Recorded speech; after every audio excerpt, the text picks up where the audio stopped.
Good morning, everyone. My name's Chad Buterbaugh, and I serve as the Senior Program Director of the Maryland State Arts Council.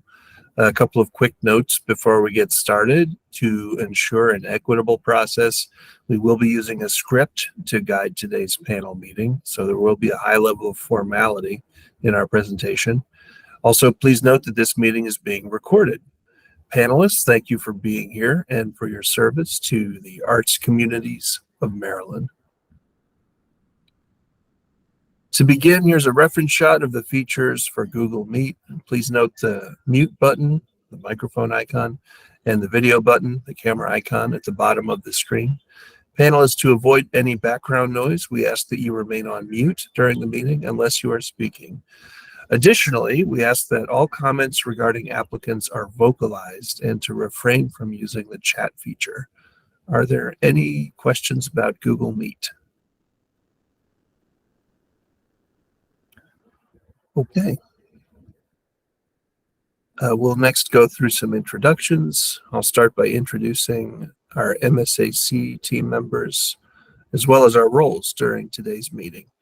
I've already introduced myself, and my role beyond this introduction is to monitor today's meeting. Emily Sollenberger and Laura Weiss, Program Directors for Art Services, are both serving as the staff discipline experts today. Laura for the performing and literary-based organizations, and Emily for the multidisciplinary-based organizations. They've reviewed the applications that we will review today. Kathy Teixeira, Grants Director, will be serving as panel facilitator and averaging final scores.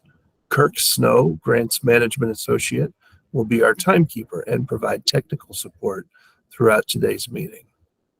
Panelists, please introduce yourselves by name and art form. Emily will say your name for your introduction, and please be sure to unmute yourself before speaking. Great, thanks, Chad, and good morning again, panelists. Great to have you all on an early Monday morning. I'm going to start with Alonzo, if you could introduce yourself. You're on mute too, by the way. Of course. I'm Alonzo Lamont, and did you want to know what my category is, or? Yep, just a little bit about your art form. My art form or connection to the arts.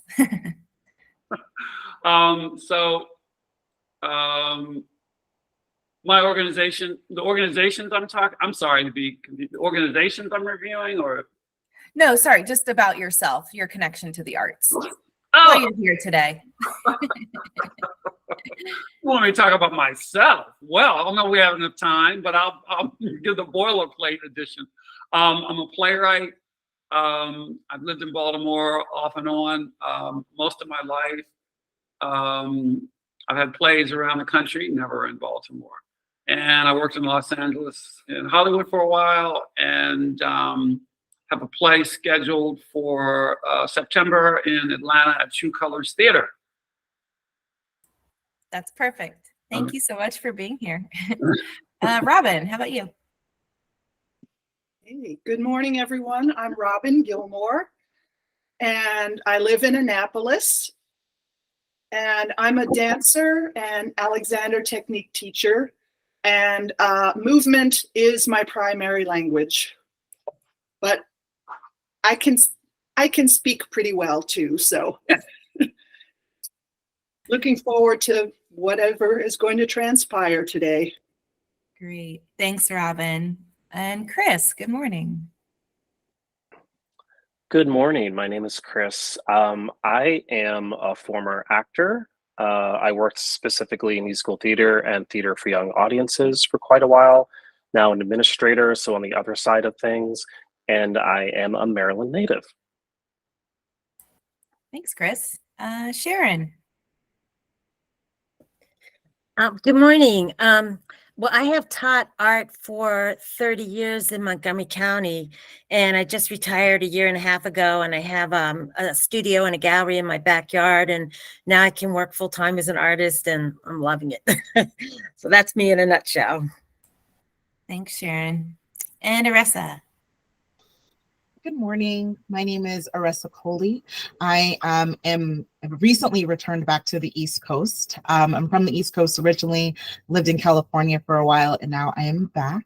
I am a vocal music performance artist, primarily with opera and classical music, but I'm a lover of all vocal music disciplines and really all musical art forms.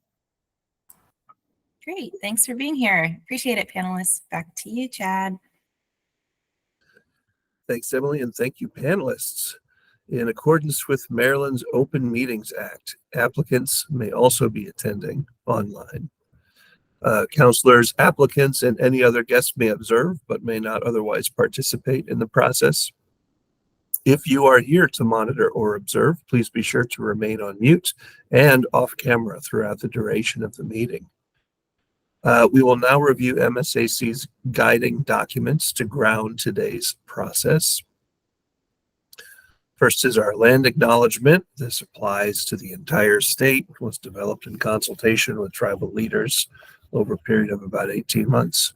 We acknowledge the lands and waters now known as Maryland are the home of its first peoples, the Akahannock Indian Tribe, Assateague Peoples Tribe, Cedarville Band of Piscataway Indians, Chopticot Band of Indians, Lenape Tribe, Nanticoke Tribe, Nasuewash Band of Indians, Piscataway Conoy Tribe, Piscataway Indian Nation, Pocomoke Indian Nation, Susquehannock Indians, Yakagani River Band of Shawnee, and tribes in the Chesapeake watershed who have seemingly vanished since the coming of colonialism. We acknowledge that this land is now home to other tribal peoples living here in diaspora. We acknowledge the forced removal of many from the lands and waterways that nurtured them as kin. We acknowledge the degradation that continues to be wrought on the land and waters in pursuit of resources. We acknowledge the right of the land and waterways to heal so that they can continue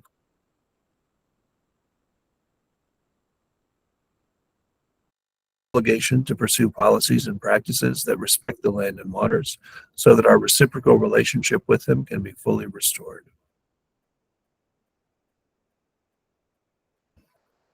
Our equity and justice statement. The arts celebrate our state's diversity, connect our shared humanity, and transform individuals and communities. MSAC and its supporting collaborators are committed to advancing and modeling equity, diversity, accessibility, and inclusion in all aspects of our organizations and across communities of our state. MSAC and its grantees are committed to embracing equity and non-discrimination, regardless of race, religious creed, color, age, gender expression, sexual orientation, class, language, and/or ability. Our vision is to play an essential role ensuring every person has access to the transformative power of the arts, and our mission is to advance the arts in our state by providing leadership that champions creative expression, diverse programming, equitable access, lifelong learning, and the arts as a celebrated contributor to the quality of life for all the people of Maryland. In 2019, MSAC adopted a strategic plan consisting of 5 main goals. The main goals are listed in bold type here. I'll read the bold portions only. The first goal is to increase participation. The second, to provide intentional support. The third, to build capacity. The fourth, to leverage connections. And the fifth, to bolster Maryland arts. We ask also that those attending our public meetings, as this is, observe these creative meeting actions. And it would be great to hear your voices at this stage. So we have a handful of creative meeting actions.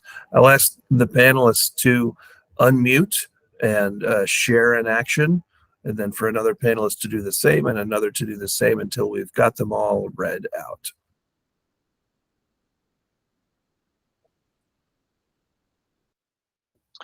Celebrate being in the space with other creative people. Engage with everyone's presence as a gift. Acknowledge that together we know a lot. Enter the conversation with curiosity and inquiry. Share your idea and trust that it will be heard. Use I statements. Focus your language on the task at hand. Hold one another accountable with care.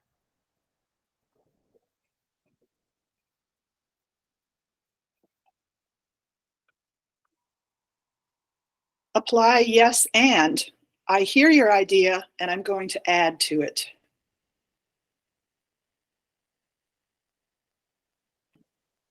Balance speaking and listening. You all sound wonderful. We'll note too that in the panel process, we're asking that you frame your responses as recommendations.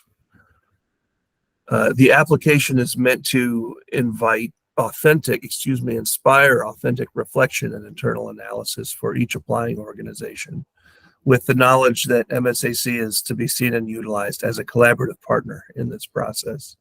One aspect of that partnership is to guide panelists to see beyond the so-called polish of grant writing that may be inequitably influenced by the privilege of resources, whether those be financial, educational, etc., and instead for you to focus on the impact of the applicant.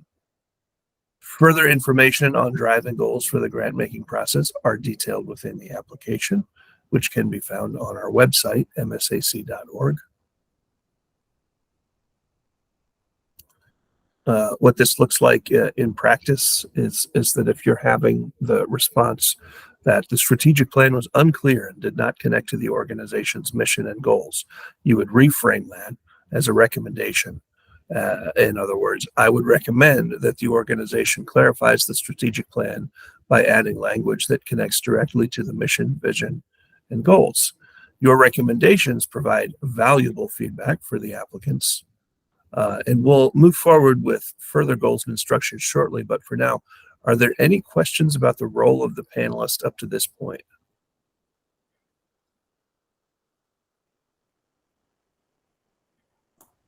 Okay, well, it's been a pleasure kicking us off. I'm going to hand it over now to Kathy Teixeira to lead us through the next part of the introduction. Take it away, Kathy. Thanks, Chad.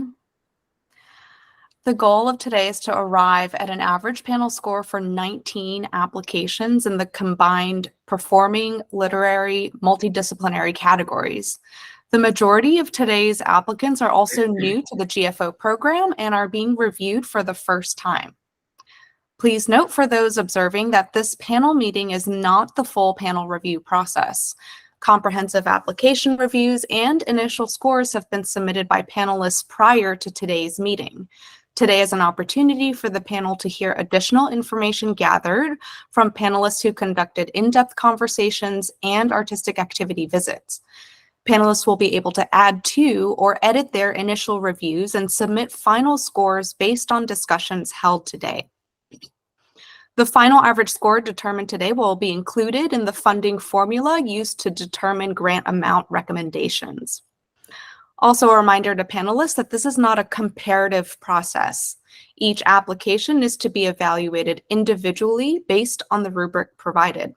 Any comparison content between applications should not influence your score. So on the screen, you'll see a breakdown of the time allotted for each application's review. This process mirrors the panel process of the National Endowment for the Arts. And with MSAC's commitment to equity in the panel process, it requires anonymity of specific panelist scores. So the initial and final scores shared today are the averages from all panelist scores. We'll start by sharing a slide of the grant application's initial average score. Then the panelist who conducted the artistic activity will speak first, followed by the panelist who held the in-depth conversation. Each will have 2 minutes to speak, and our timekeeper, Kirk, will chime in at the end of each 2-minute mark. Then we'll open it up for additional discussion with all panelists for 4 minutes, and Kirk will again alert us at the 4-minute mark. Then I will ask staff discipline experts, Emily or Laura, to contribute any additional thoughts based on their analysis of the application. Their contributions are intended to ensure that recommendations are in alignment with MSAC's commitment to equity, justice, and procedural transparency. Then the panelists will be provided 3 minutes to submit their final scores and comments in Smart Simple. If there are any thoughts or recommendations that come to mind after the discussion periods have ended that you didn't have a chance to vocalize, you can include those in the comments of your scoring rubric on Smart Simple. Please note that any identified conflicts of interest will be announced prior to an application's review. Panelists, if you have a conflict of interest that we don't already recognize, just please announce yourself at the beginning of that application review. And anyone with conflicts will not participate in discussions and scoring. Finally, I'd like to mention that we will be taking breaks throughout the day. And depending on how we're doing on timing, we may shift break times accordingly, but we'll be sure to check in with you if we choose to do so. And before we move on, are there any questions regarding the panel meeting structure?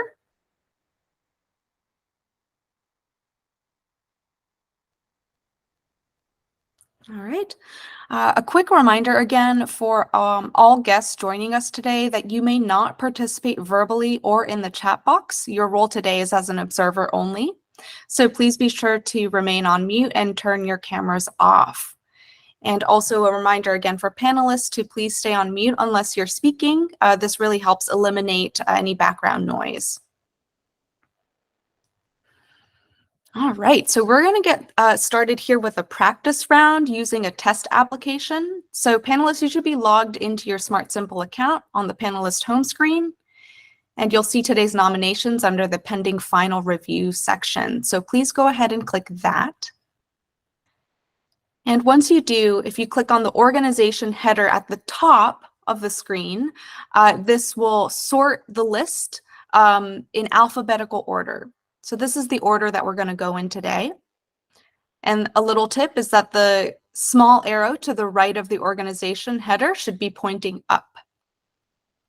The first application that appears is going to be this test application. So the organization name is One Maryland State Arts Council. Following that, the next application should be for Be More Artist Guild. It's 2024-17266. So that should be the second one that you see on your list. So I'll give you a moment to sort your applications. Let me know if you have any questions about that.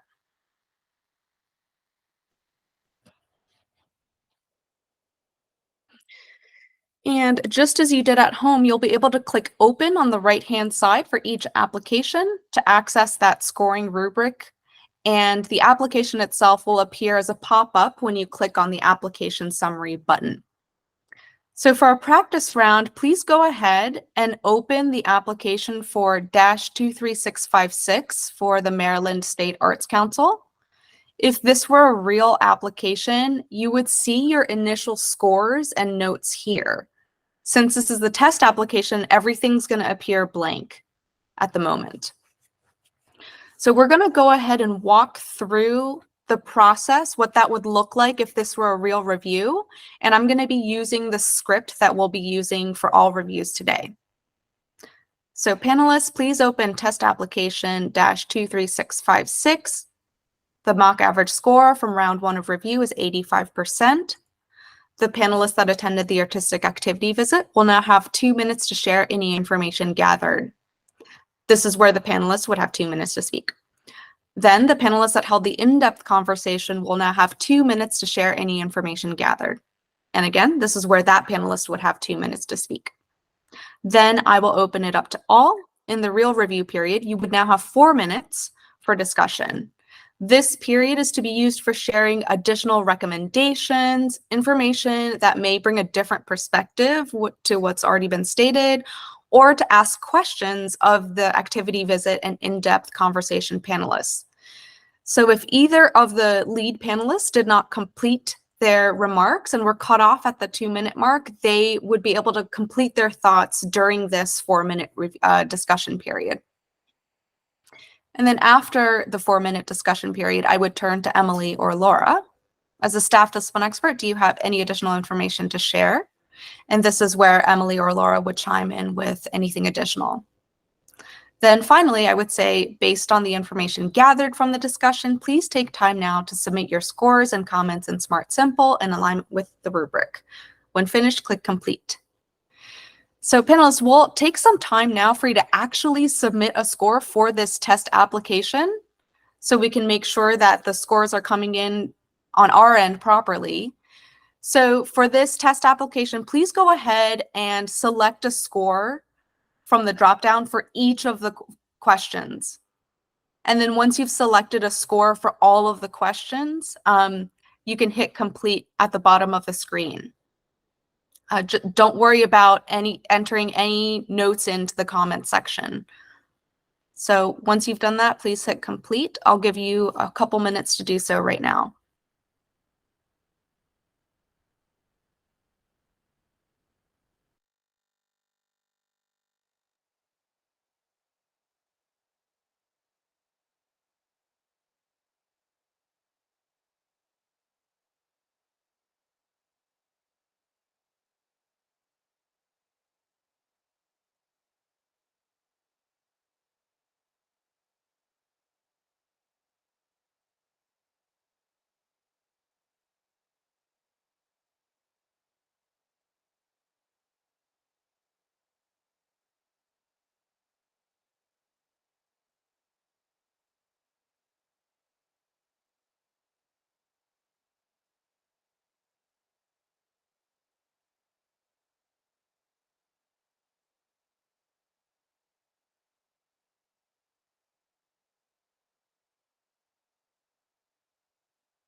And the average final score is 90%.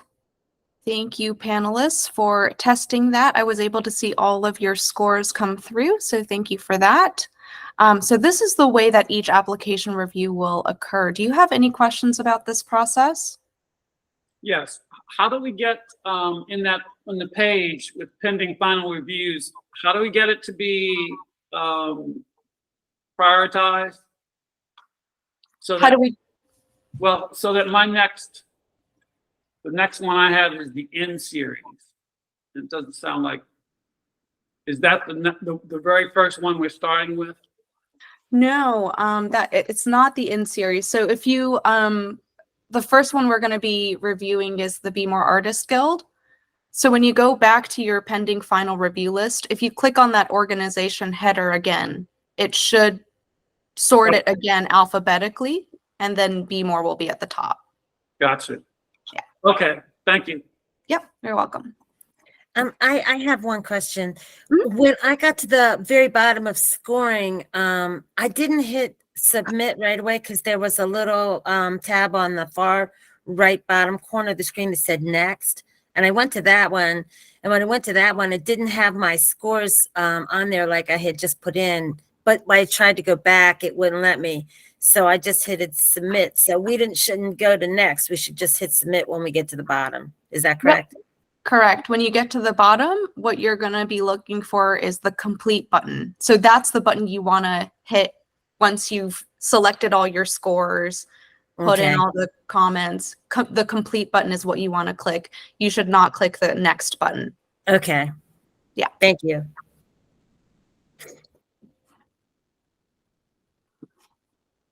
All right. Any other questions? All right. If not, let's get started. So panelists, make sure you're back on your panelist home screen, pending final review, and ensure that your list is sorted alphabetically by clicking on that organization header. So we're going to get started here. Panelists, please open application from Be More Artists Guild, DBA Baltimore County Arts Guild. Application ID 2024-17266. The average initial score is 95%. The panelist that conducted the artistic activity visit, Sharon, will now have 2 minutes to share any information gathered.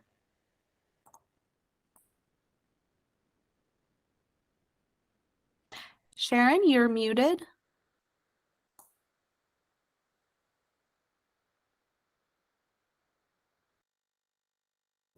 Okay. Let's see. All right, thank you. In reading the application for the Be More Artists Guild, I was impressed by the variety of arts activities that this organization fosters within their community. I felt that they were on the level of a county arts council, and upon my questioning, I found that that Baltimore County actually does not have an arts council. Clearly, the Be More Artists Guild fills that void. The programs and activities that they offer are far-reaching and are lighting up the arts in Catonsville and throughout Baltimore County.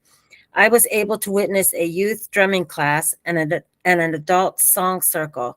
I saw several galleries filled with exhibits by local artists.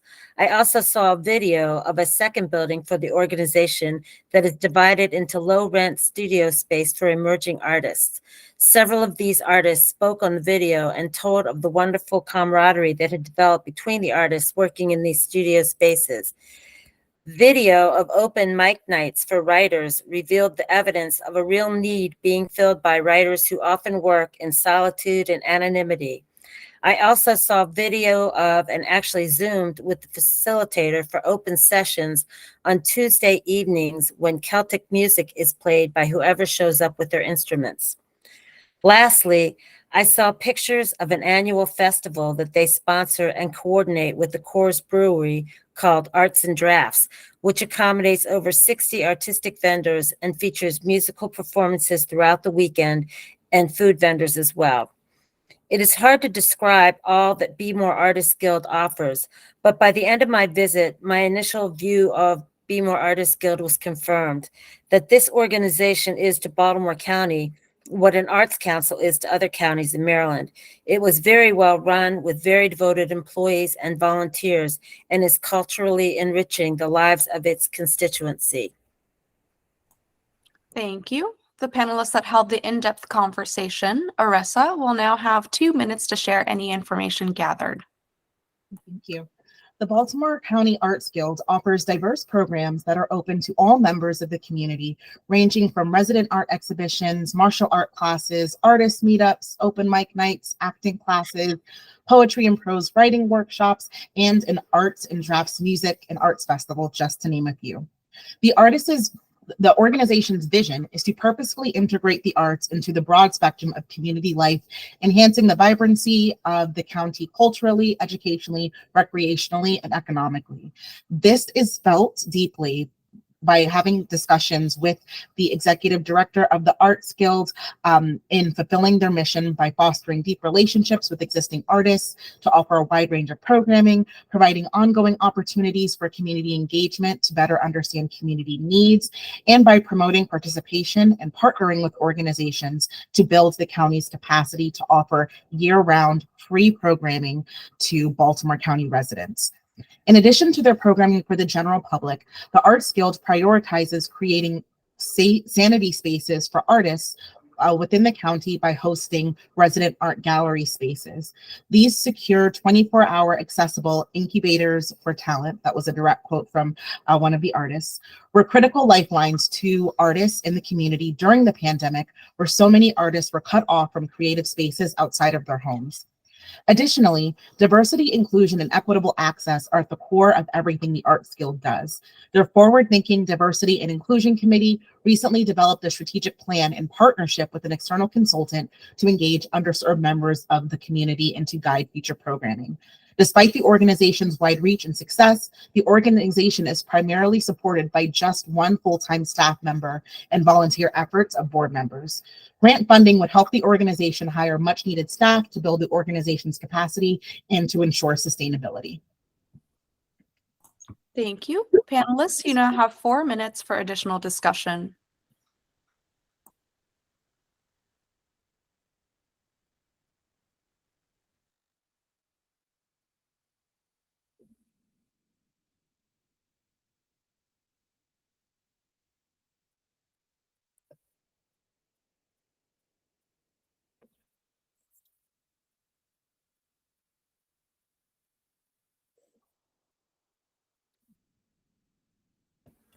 I would just like to add that while I was on my artistic visit, it was impressive that there were like 6 different people that came in that all worked there, and each ran a different aspect of the program. And the ones that couldn't be there either zoomed in or sent videos. I mean, I saw so much stuff. It was hard to condense it down to 2 minutes, and it was really impressive. I was incredibly impressed by the facility and the people who were doing all these different programs. Just wanted to add that. I'd like to echo Sharon's statements. I conducted the in-depth conversation at the facility, and I think I was there for almost 2.5 hours. Outside of just the conversation with a couple of board members and the program director, artists were stopping me just to engage in conversations to talk about how fulfilling their participation through the organization was and how deeply committed they were to their vision. So it was wonderful to experience that and to hear some of these things firsthand from artists.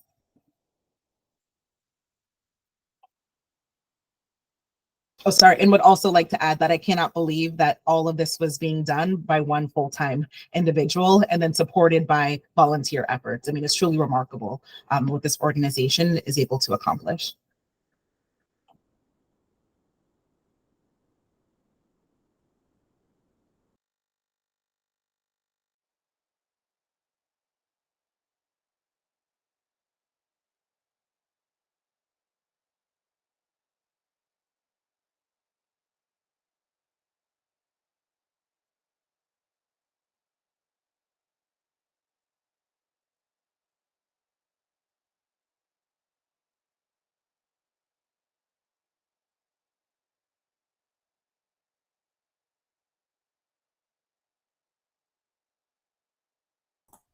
Panelists, are there any additional questions, thoughts, recommendations?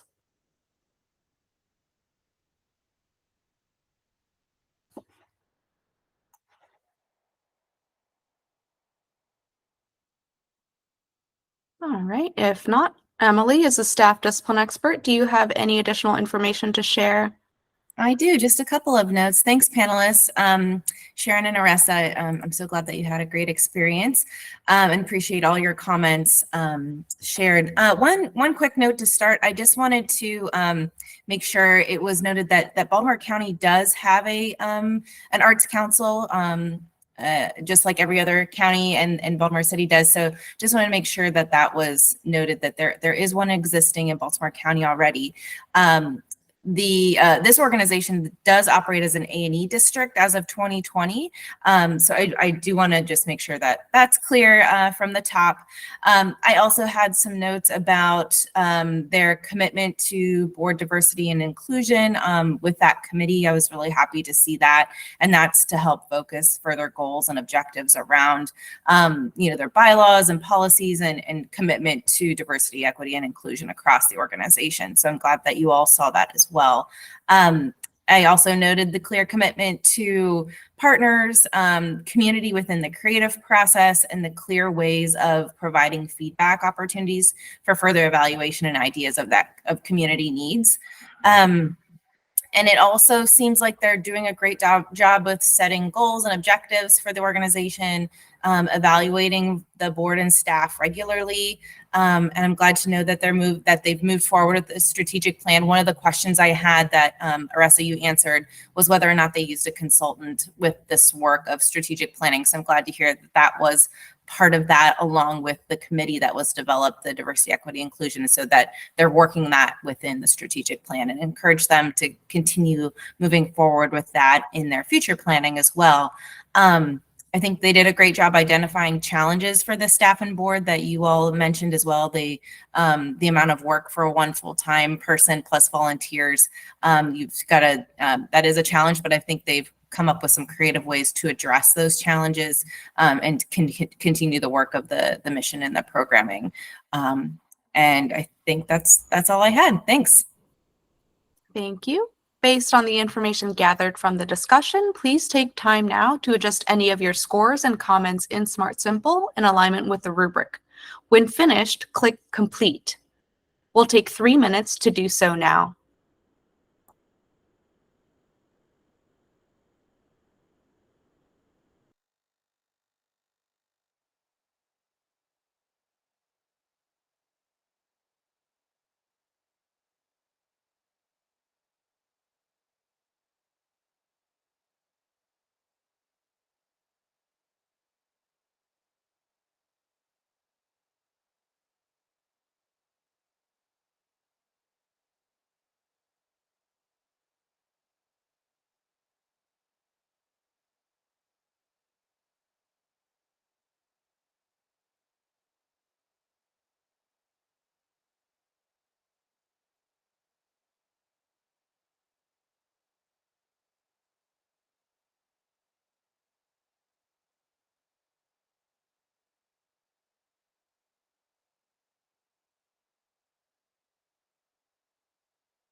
Panelists, that's 3 minutes. If you could please wrap up your scoring.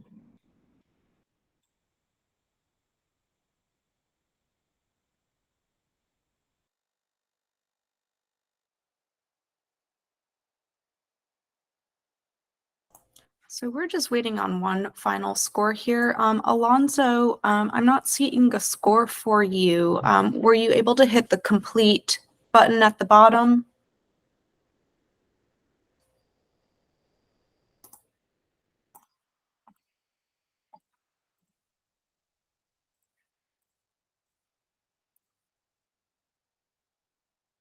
Okay, I see it now. Thank you.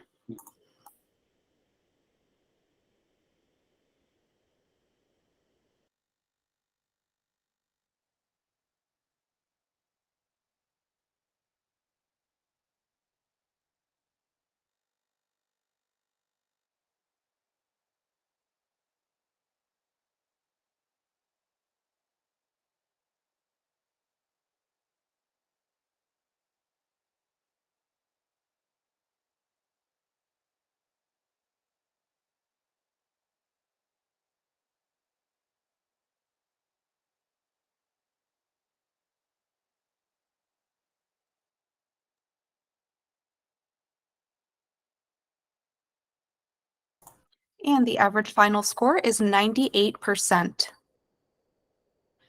Next, please open application from the Boulanger Initiative, application ID 2024-16773. The average initial score is 95%. The panelists that conducted the artistic activity visit, Aressa, will now have 2 minutes to share any information gathered. Thank you. My artistic activity evaluation of the Boulanger Initiative included a performance of the Overlook Quartet and Sayaka Tanakawa at the Historic Arts Club of Washington. The International Women's Day performance featured a musically diverse program of women composers, including Amy Beach, Florence Price, and Shelley Washington. The all-women ensemble captivated the audience of about 50 members in the intimate arts club performance space. While all of the pieces were exceptional, the final piece, titled Say, composed by contemporary composer Shelley Washington, was the most unique and mesmerizing. The piece is written for a string quartet and incorporates voice and body percussion elements into the performance and tackles the complexities of growing up as a mixed-race person in this country. The program's pieces directly aligned with the mission and goals of the Boulanger initiatives as described in their written application, as there was a clear commitment to uplifting and introducing underrepresented composers to new audiences. Additionally, in her opening remarks, Boulanger director Laura Colgate announced the launch of their open access resource, Boulanger Initiative Database, or BID. The database houses over 8,000 works composed by women and gender marginalized individuals. The objective of this new resource is to share knowledge and expand access to works by underrepresented composers and to empower everyone who is interested in diversifying classical music programming. The Boulanger Initiative's responses in the written application around their mission, creative process, and sensory experiences are in line with my experience. It is also clear that their partnerships with artists and performance venues are critical to expanding access to program opportunities. Thank you. The panelists that held the in-depth conversation, Chris, will now have 2 minutes to share any information gathered. Thanks. The Boulanger Initiative, with their offices now located within Strathmore and North Bethesda, advocates for composers who have been underrepresented with a primary focus on gender marginalized composers. Their programs provide the opportunity for new work by female composers, educational outreach at all levels, as well as a research component that includes the Women Composers Repertoire Database, as we mentioned, that has been made live since the submittal of this application. In creating their organization, they formed a leadership circle that brought in varied perspectives from both inside and outside the music industry in order to create a solid organizational base. During their first few years of existence, they focused on rallying a strong cohort of volunteers that quickly latched onto their mission to start building the programs within the proposal. A consistent challenge is that the volunteers will eventually move away from the organization and a more permanent full-time paid staff is needed to ensure longevity. Through their impact, though it may be national at times, they are engaged with the Maryland community, specifically in their education program. Their education program provides access to children and young professionals that may not have formal music training as they expand and involve the idea of what classical music performance means. This notion will also be reflected in their initiative to find a new performance venue that will be accessible and unlike a typical classical concert venue. Though the organization's mission itself is focused on underrepresented genders, their goal is to look even deeper within that gender to find new and diverse voices. The organization has been seeing increased momentum in the past years and seeks the support to allow this momentum to take them to the next level. Thank you. Panelists, you now have 4 minutes for additional discussion.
Panelists, any additional questions, thoughts, recommendations?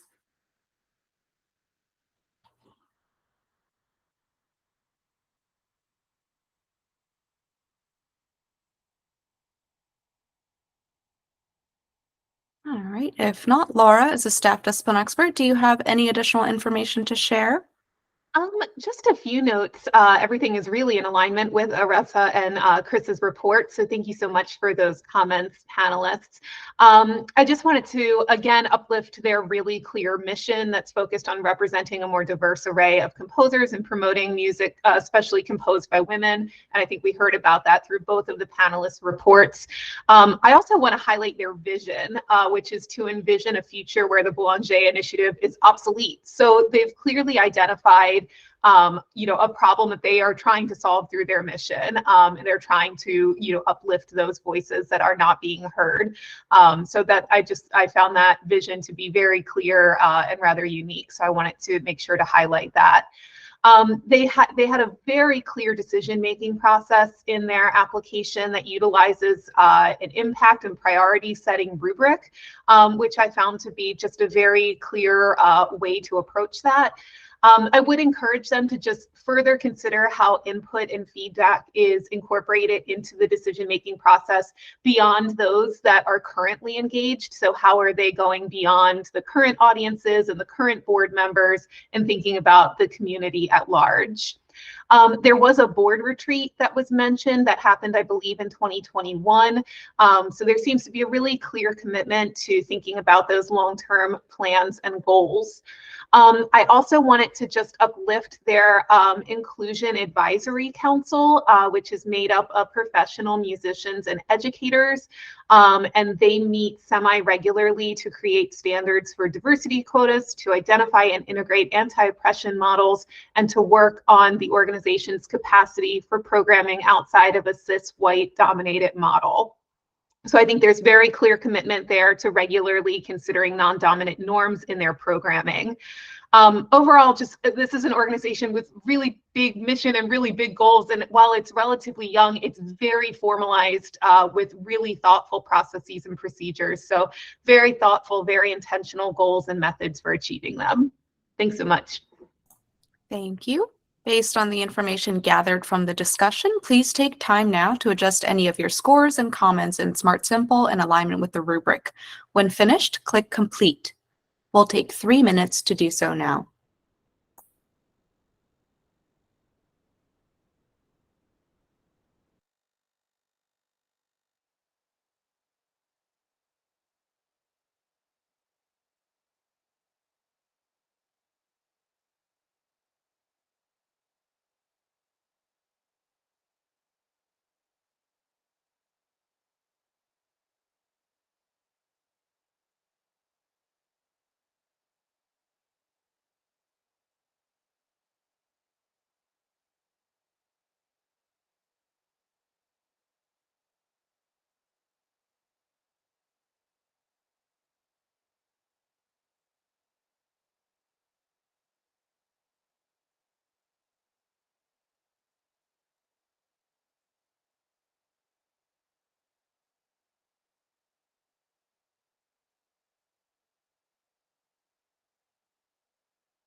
And the average final score is 96%.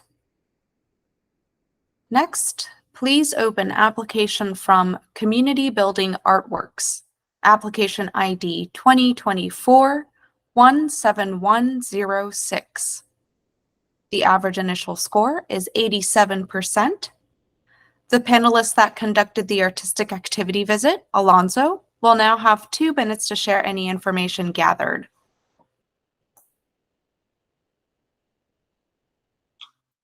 Hi. So as an arts activity, I attended a Community Building Artworks, CBAW, online writers workshop hosted by CBAW CEO, Seema Riza. I found the workshop to be a great introduction for writers seeking the creative possibilities found by free writing. Seema allowed time for a specific poem to be read by different members, and different sections were highlighted to inspire individual reflection. This reflection served as a catalyst for writing and led many of the participants into creating evocative passages. CBAW's mission is to create online curriculum that inspires people from a range of backgrounds to learn emotional literacy through the arts. Based on their comments, the workshop participants certainly embodied this aesthetic. My perspective was that CBAW has created a home for many seeking a space to explore their own unique voice and development. In their application and on their website, CBAW mentioned giving a voice to veterans.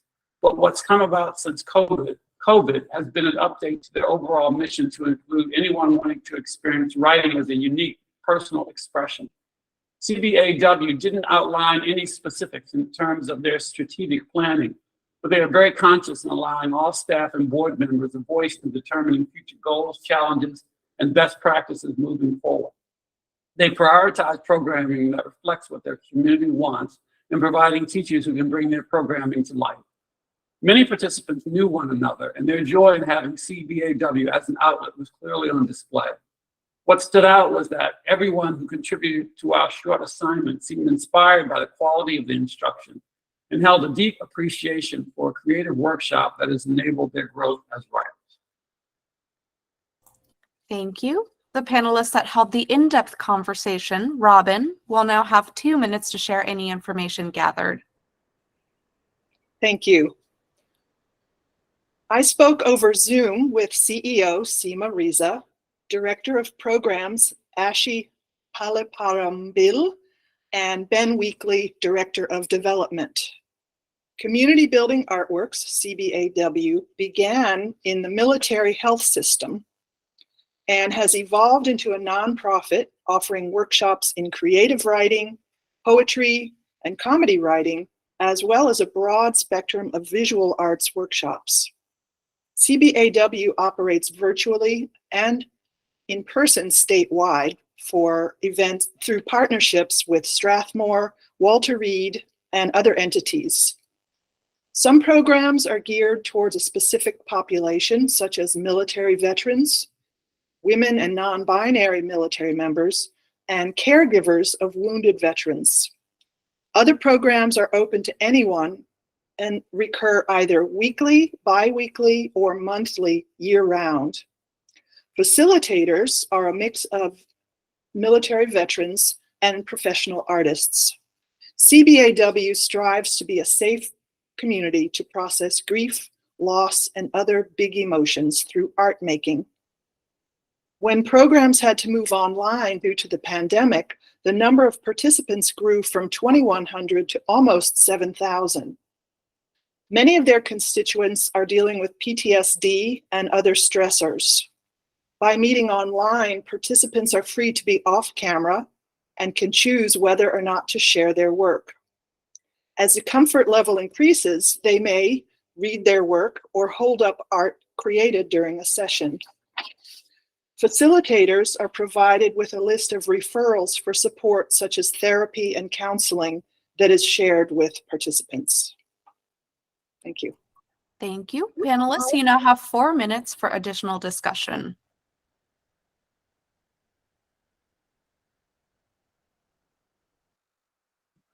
Does it seem like most of their experiences happen in person or virtually right now?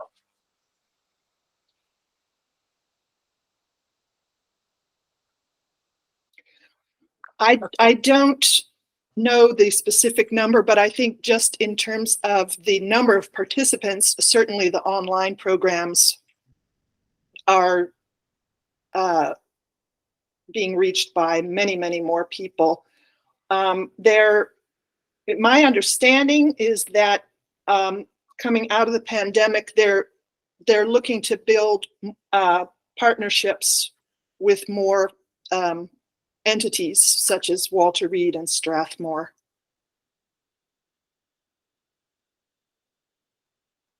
I saw for my writers workshop, I think they had a really good turnout. And again, I was impressed that many people had known one another and were aware of the different styles that others had. So they had been attending regularly to the workshops. So.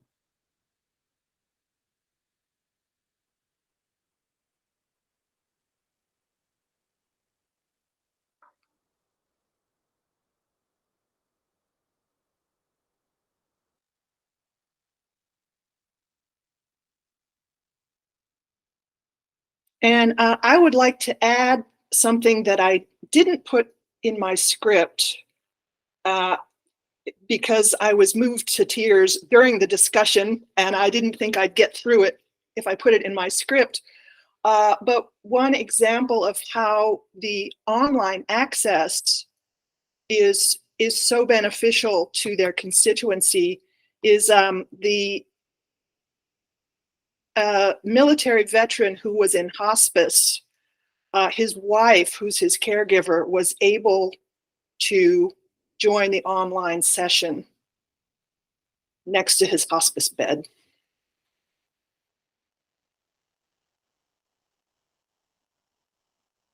It sounds like it's providing an accessible opportunity there to keep a lot of this information and some of this experience online for them.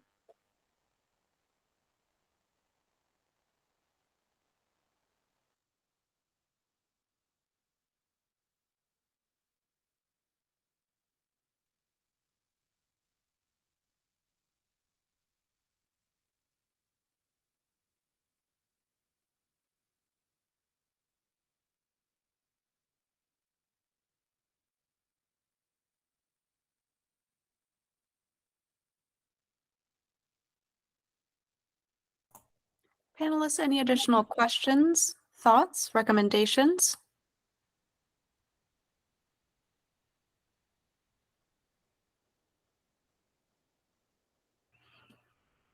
If not, Laura, as a staff discipline expert, do you have any additional information to share? Just a few additional comments. Thank you so much, panelists, for that information.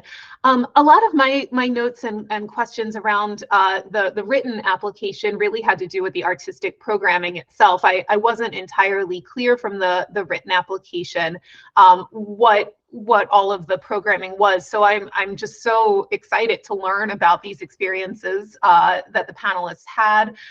It seems like there's a really wide range of different programming that's happening with the creative writing and the comedy writing, and there was mention of visual arts workshops too, happening both virtually and in person. So it sounds like there's just a lot happening with the organization, which is really exciting.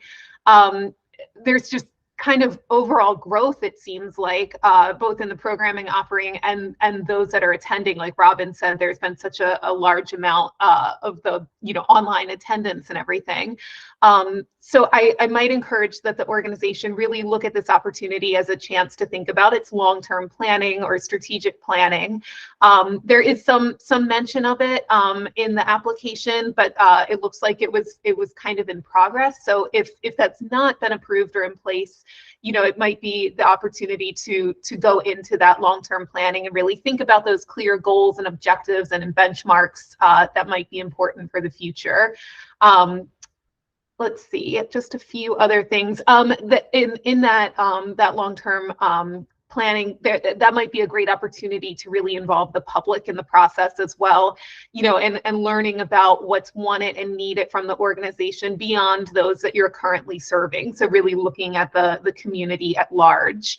I think there's inherently consideration of non-dominant norms, in the programming that the organization is producing. They're clearly working to serve a specific need that's been identified, and that is really overall relevant to the community. Thanks so much. Thank you. Based on the information gathered from the discussion, please take time now to adjust any of your scores and comments in Smart Simple in alignment with the rubric. When finished, click Complete. We'll take 3 minutes to do so now.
And their average final score is 91%.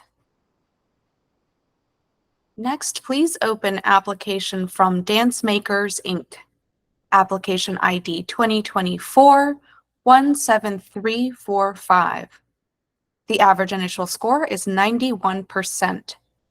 The panelist that conducted the artistic activity visit, Robin, will now have 2 minutes to share any information gathered.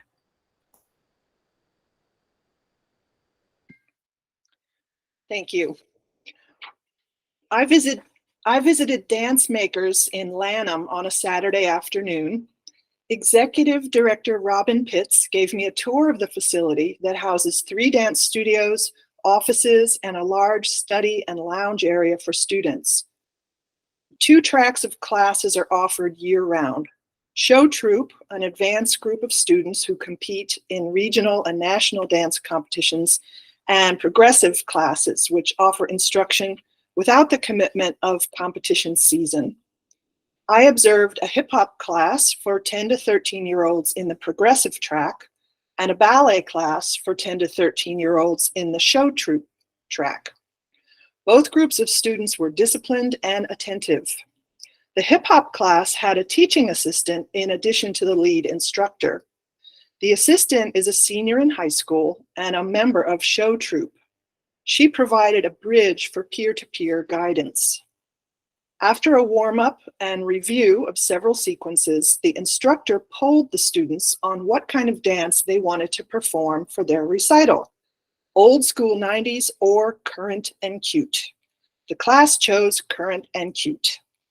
Letting students decide demonstrated the statement from the application, the creative process at Dance Makers is highly collaborative. The ballet class was primarily bar exercises with a short center floor exercise.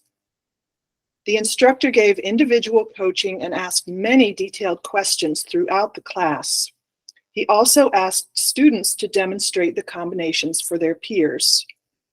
He included some historical references that showed how ballet pedagogy has evolved over the years. Both teachers I observed provided high-quality instruction as referenced in the application.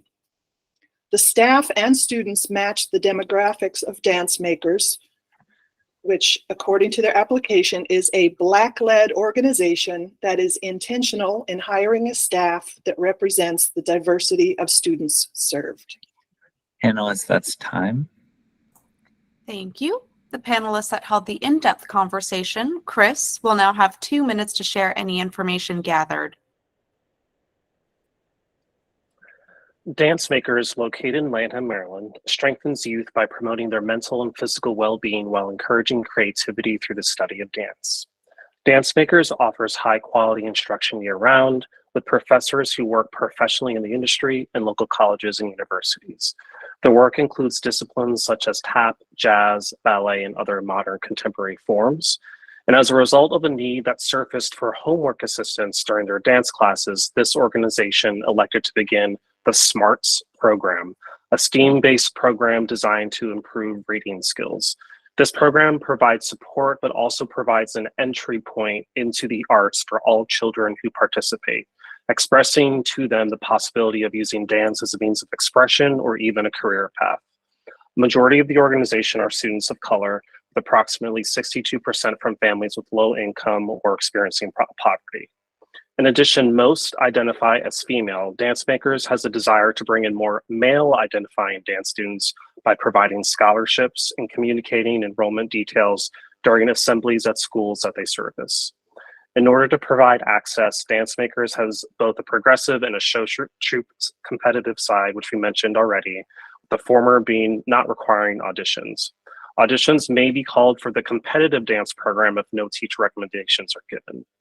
The organization has a very active parent base of volunteers that work toward creating costumes, coordinating travel, and securing props for performances. One of their main goals is to position folks to receive a scholarship in college to pursue their future career goals.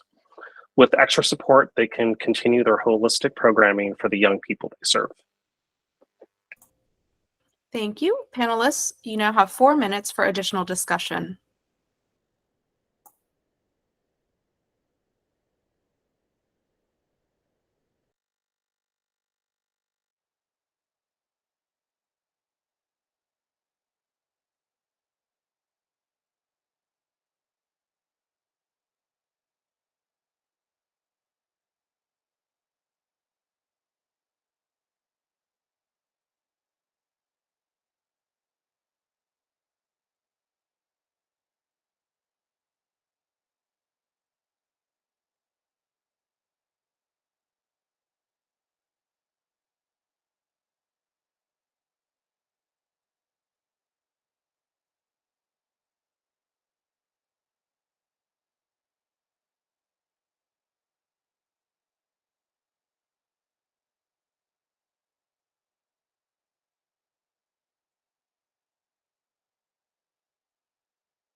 Panelists, any additional thoughts, questions, recommendations?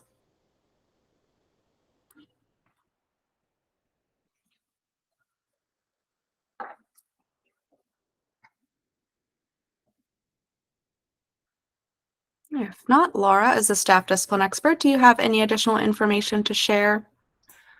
Just a few additional notes. Thank you so much, Robin and Chris. Really appreciate those reports that you had. A lot of the things that you said really spoke to exactly the notes and comments that I had pulled out as well. So just to highlight a few, the organization was originally founded to address the lack of performing arts opportunities for low-income households. So again, this mission was, and the organization as a whole really developed because of an identified need within that community that they are serving. There seems to be long-term planning happening that's really, they mention a couple of things that they're focused on, including diversifying income streams and growing their board of directors. There's a goal to make all classes available to students, no matter income level or special needs as well. As Robin spoke to, the board and the staff accurately reflect the community that they serve. There appears to just be a really holistic approach of engaging bodies and minds and overall just general collaboration. And I think that Robin's example of that collaborative decision-making really supports that. There's also a focus on body positivity and engaging young male dancers, which was also Chris spoke to as well. And certainly that can be something that can be lacking in many youth dance organizations. Overall, the organization seems to be really focused on serving that identified need that is both relevant and important to the community that they serve. And I would encourage them to just continue working with that community at large, not just the students and the parents, but the full community to really continue to learn and refine what's wanted and needed from the organization, and then utilize what's learned to formulate those long-term plans in the future for the organization. And I did just want to note one thing, that there are income and expenses associated with some non-arts programs, such as daycare, that we would not consider when we're looking at their financials. So just wanted to make that clear that we're looking only at the arts-related programs for this organization. Thanks so much. Thank you. Based on the information gathered from the discussion, please take time now to adjust any of your scores and comments in Smart Simple in alignment with the rubric. When finished, click Complete. We'll take 3 minutes to do so now.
And the average final score is 92%.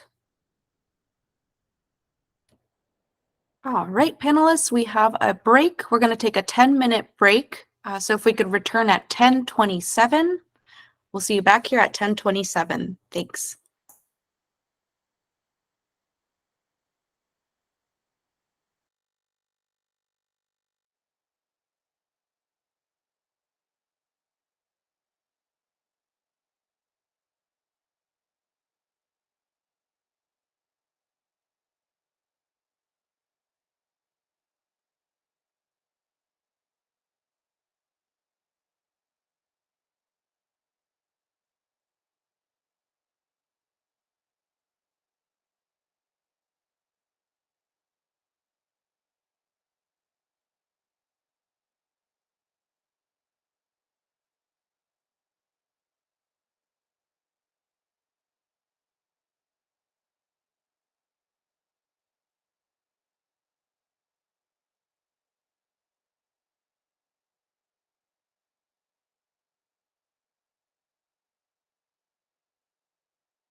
All right, the time is now 10:27.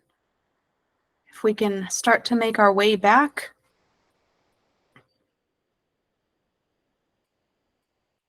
I see Chris, Aressa, Robin, and Alonzo and Sharon. If you could either turn your video on or just give us a verbal hello so we know that you're back. Oh, I see you both. Welcome back. All right, so we're going to keep proceeding with our reviews. Next, please open application from DMV Music Academy, application ID 2024-16710. The average initial score is 91%. The panelists that conducted the artistic activity visit, Chris, will now have 2 minutes to share any information gathered. The DMV Music Academy, also known as DMV Percussion Academy, hosted a college prep training day for PG County high school students. For this artistic activity, they provided lessons with experienced musicians, wellness activities, as well as an intimate performance featuring their faculty. Unfortunately, only one student was present this day out of around 26 students who had confirmed for that day. They stated that the timing wasn't the best as the Prince George's County music students all had their adjudications the last couple of days. I was able to experience in person a short performance by the faculty, which solidified the depth of the talent in the teaching pool. However, without experiencing firsthand how students engage with the organization artistically, it's difficult to speak on that artistic impact. To supplement, the organization forwarded a few videos over to show some of their work. The videos focus mainly on the 1-week residency the organization had at the Kennedy Center, where they provided opportunities for professional musicians and students to learn from each other. A notable feature in these videos was their integration of technology in their workshop experience, using video projections of music and film on the screen to provide an additional teaching aid to supplement students' understanding. They mentioned this provided a universal access point to students who already use technology so routinely in their personal lives.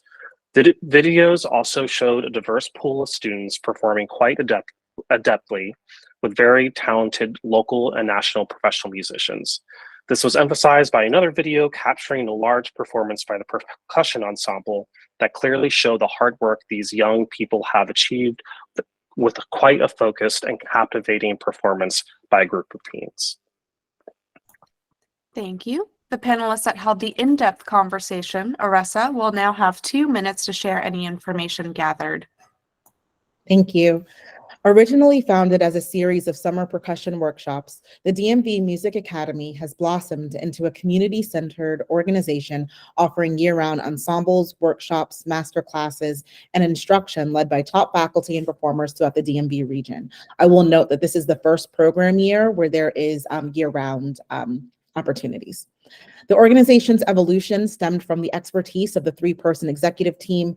Between them, the executive team has over 60 years of performing, education, and wellness expertise.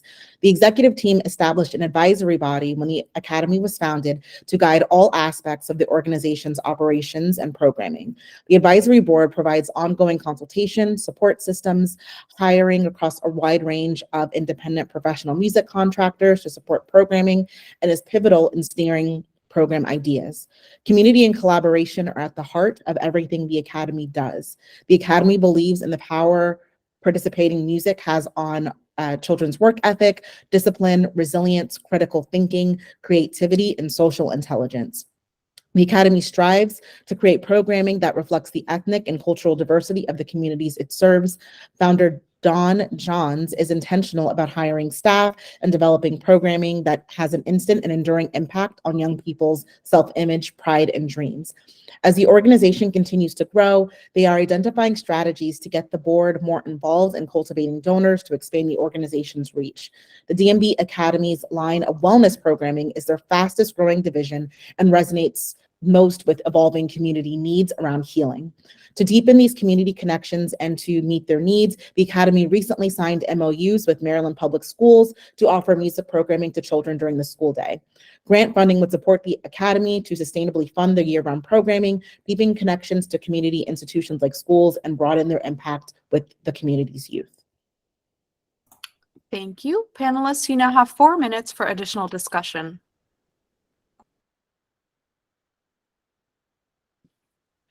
Yes, Aressa, that was a lot of information, thanks. But towards the end, you used an acronym that I'm not familiar with.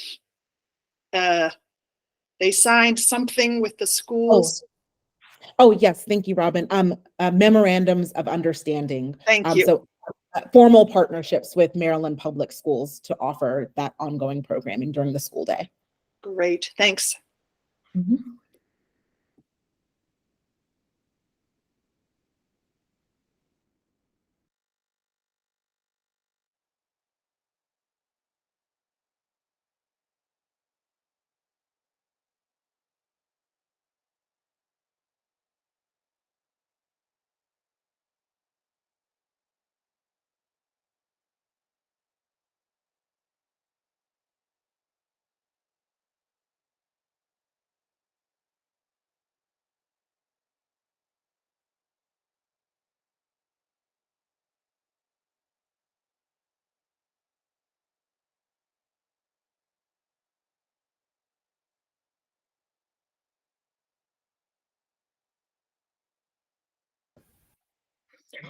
I have one question.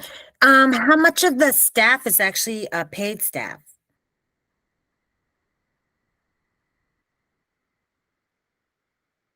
I think you're muted. Yes, let me go. I'm trying to go back to my notes from this conversation. I Okay. believe it sounded like there was a combination of student volunteers if they are participating in instruction, but the faculty responsible for teaching the courses were paid for their time. Okay, thank And there you. was yes, and there was intentional efforts to engage individuals who were professionals within their field, and not just having experience within their field.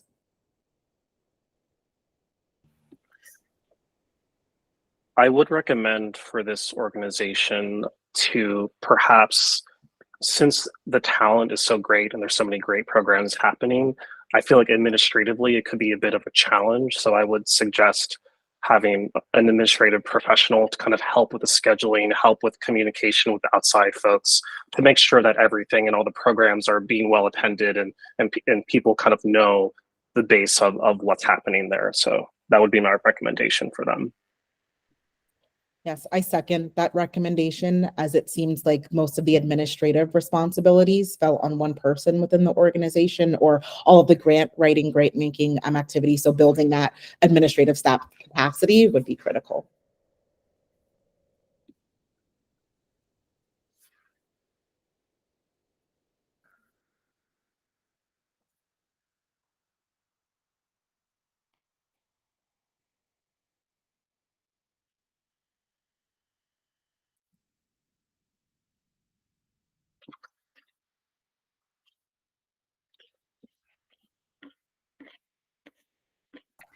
Panelists, any additional questions, thoughts, recommendations?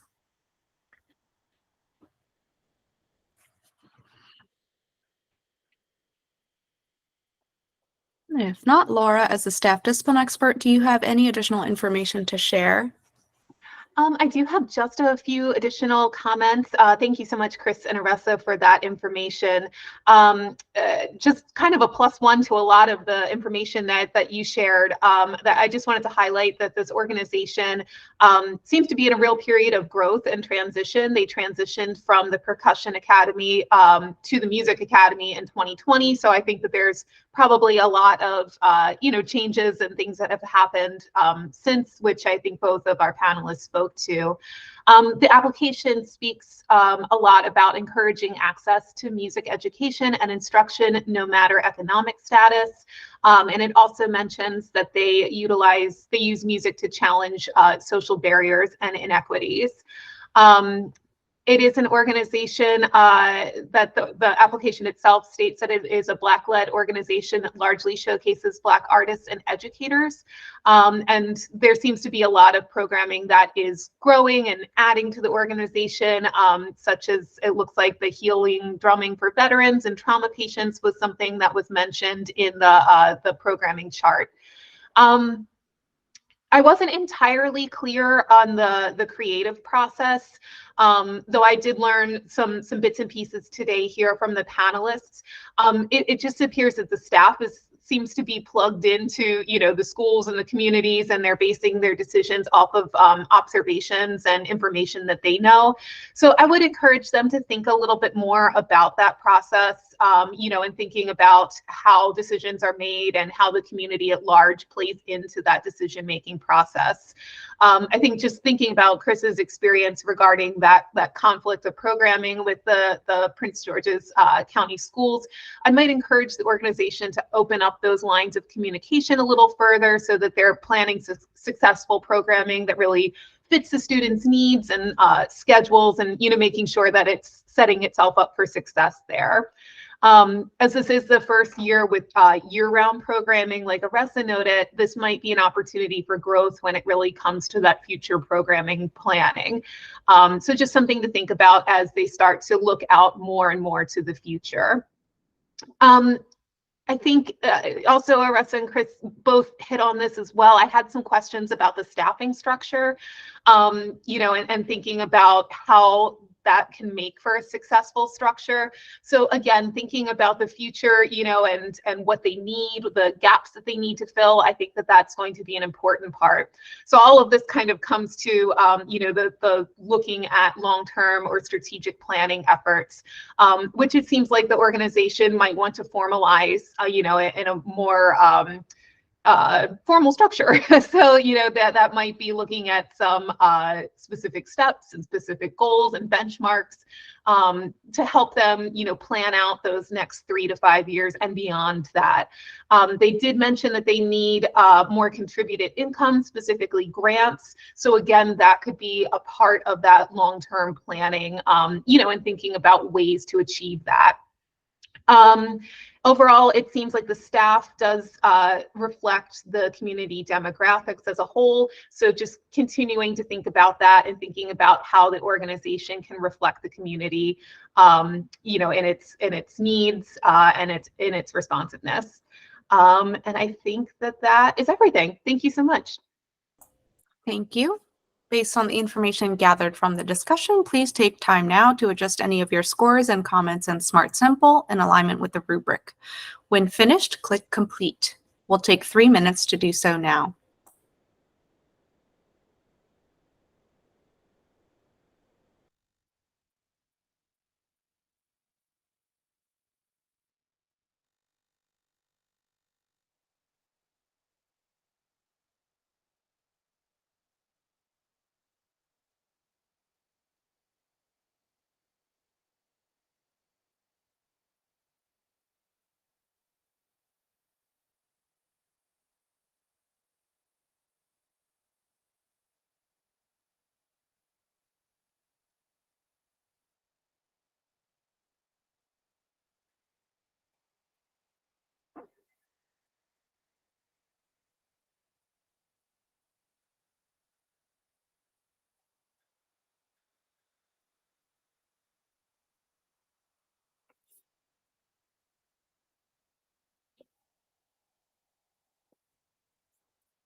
And the average final score is 89%. Next, please open application from the Eastern Shore Ballet Theater. Application ID 2024-18721. The average initial score is 90%. The panelists that conducted the artistic activity visit, Robin, will now have 2 minutes to share any information gathered.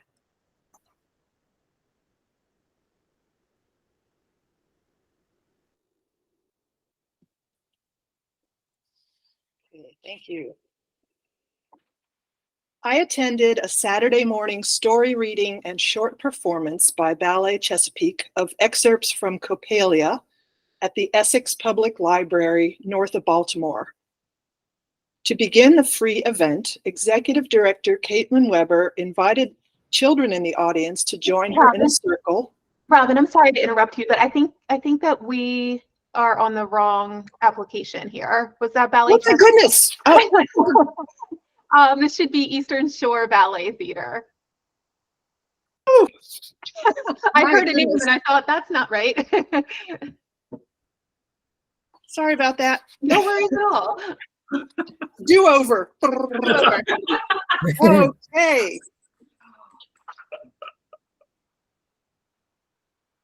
Okay. Eastern Shore Ballet Theater, located in a former church in Salisbury, is comprised of school-age dancers from all over the Delmarva Peninsula who audition for the opportunity to perform full-length ballets in a professional setting. I visited the venue on a Saturday afternoon and witnessed a beehive of activity. In the main studio, rehearsal was underway for the spring production of Alice in Wonderland, one of the ESBT repertory ballets choreographed by artistic director Elena Monakova. This was only the second rehearsal for the dancers.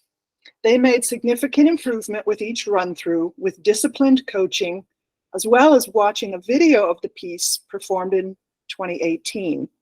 I appreciated seeing the video to get a sense of the costuming and scenery, as well as the caliber of dancing of a finished production.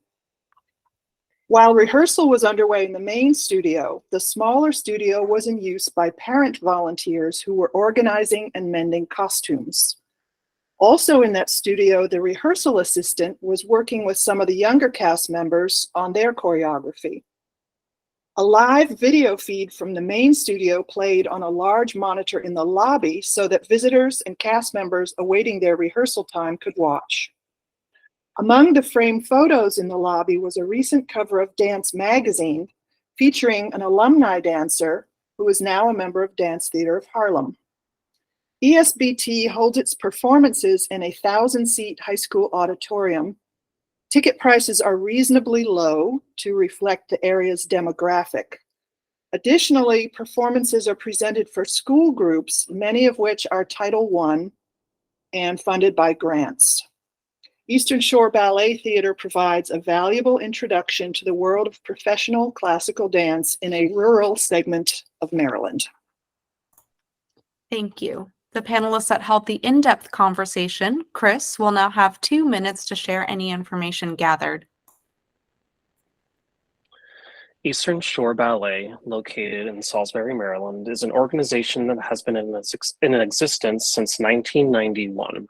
They are an organization that focuses on producing 2 high-quality ballets per year, one of which being an annual offering of The Nutcracker. Their dancers pay a minimal membership fee and take ballet classes with neighboring organizations, then audition and are cast in a production at Eastern Shore Ballet. In addition, they have outreach opportunities with many performances, as Robin mentioned, within the school and library system, where the community can learn more about ballet as an art form. The organization has found some success in building their audiences even after the outset of the pandemic, with over 700 audience members present at some productions. Eastern Shore Ballet has a long-standing artistic director who has been at the helm for 22 years. The artistic director is open to looking for new choreographers to work on future productions, as well as focusing on recruitment of other dancers. Some obstacles may include building a more diverse ensemble and finding talented dancers that are not on contract with other entities. They have developed a sense of community within their organization with a Big SIB, Little SIB program that brings more senior dancers together with younger dancers in a social capacity. Since the writing of this grant, they were able to obtain a new rehearsal space, solidified a collaboration with Vanessa Salgado in Worcester County, and announced the creation of their new ballet based on The Wizard of Oz with guest choreographer Shelby Chenery. They welcome support to help compensate their dedicated staff and expand their outreach into schools.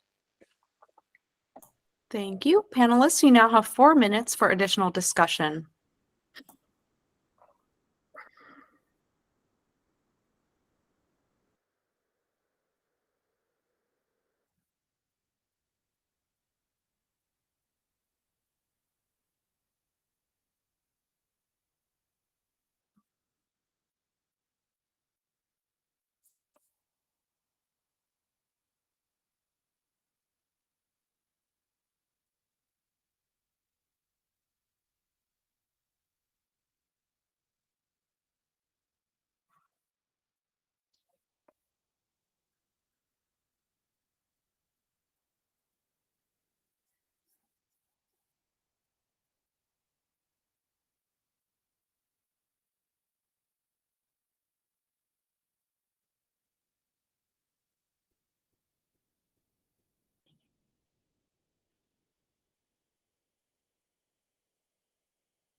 Panelists, any additional questions, thoughts, recommendations?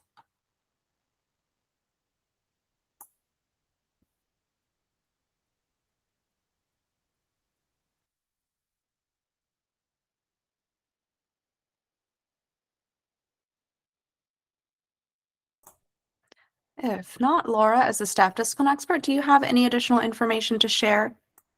Yeah, thank you so much, panelists. Just a few additional notes. Just to pull out, as I think Robin said, this is an organization that's in an area of the state that doesn't easily have a lot of access to other arts organizations, particularly dance organizations. So they're really working to fill an identified need for its community. They're focusing on really providing a unique and valuable introduction to the world of professional dance, to its both its dancers and its audience and its community at large. In addition to its standard performances, they're offering those in-school performances and those mini performances, which both Robin and Chris spoke to. I would encourage that the organization continue to really think about those repeat or annual performances, such as the Nutcracker, and thinking about how they're determining the public value of these repeat performances. So how are they seeking the feedback from the community to make those decisions to perform those annually? How are they looking at the community at large and not just the dancers or their parents or family members or things like that? So really thinking about feedback from the whole public, I think, is an important thing for the organization to continue to think about. There's not specific information on an official long-term or strategic plan, but there are some mentions of a strategic planning committee that is meeting, I believe, in the spring 2023 is what the application says. So it sounds like there might be the start of some strategic planning efforts, which I think is something that would be useful for the organization to consider at this point. They do talk about relying heavily on volunteer involvement, and a strategic plan might help to for them to think about either recruiting more volunteers or thinking about that staffing structure and how it might grow in the years to come. There's not a ton of information on non-dominant norms within the written application. So I would encourage the organization to just, continue to really consider what that means for the organization and thinking about ways in which repertoire and the stories that they tell through their ballets can go beyond kind of that quote unquote standard canon of the ballet world. It seems like there's a lot of interest in taking the organization to the next step when it comes to growth, especially as it relates to equity and diversity. So I would just encourage the organization to keep themselves really plugged into the community, finding out what the community wants, looking for that input and that feedback, and thinking about that process, not only for those that they currently serve, but thinking about just the community at large. And I think that's everything. Thank you. Thank you. Based on the information gathered from the discussion, please take time now to adjust any of your scores and comments in Smart Simple in alignment with the rubric. When finished, click Complete. We'll take 3 minutes to do so now.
And the average final score is 88%.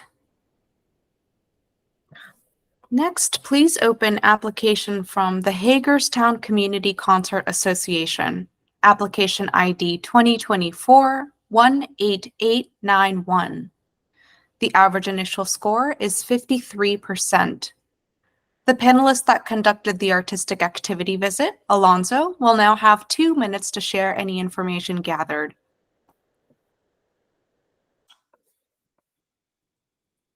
Okay, on Saturday, March 11th, I attended a performance produced by the Hagerstown Community Concert Association, HCCA, at the historic Maryland Theater in Hagerstown.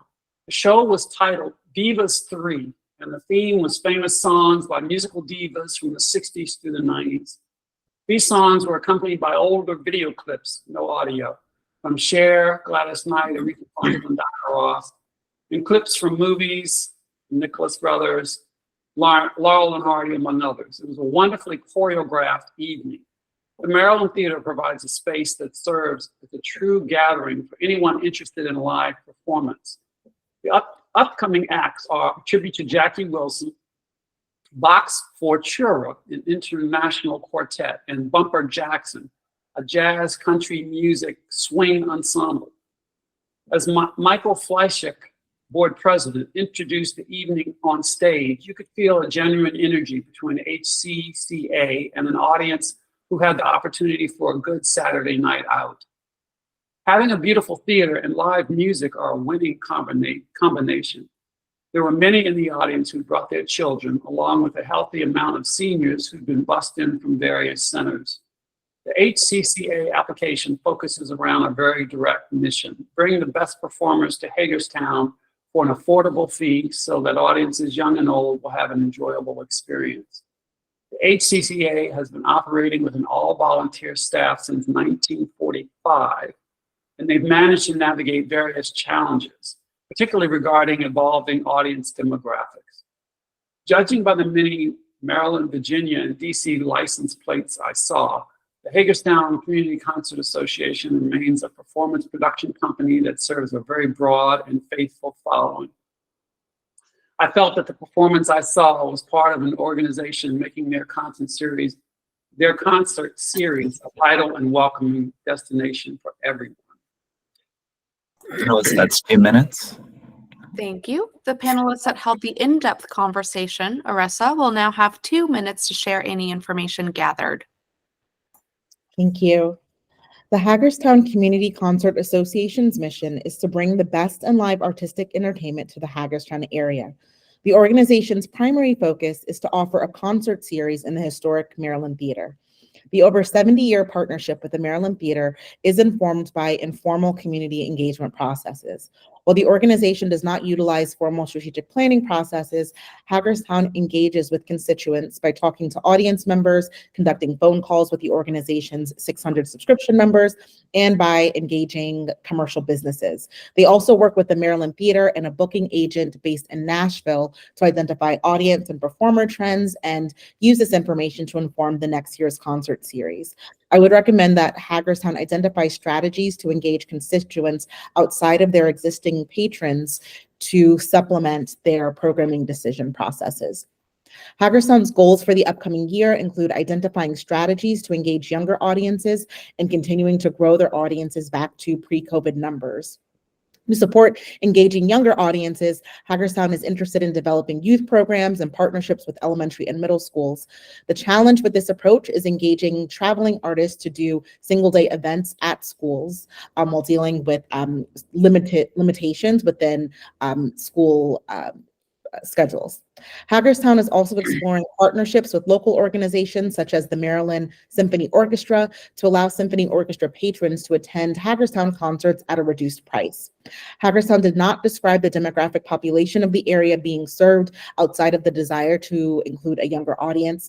At this time, it does not appear to be an intentional effort to engage underserved or underrepresented community members outside of age targets.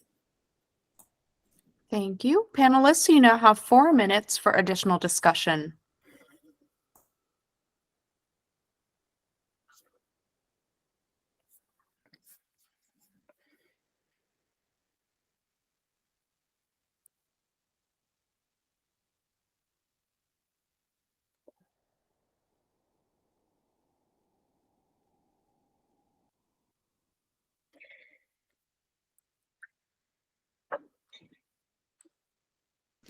Sharon, you're muted.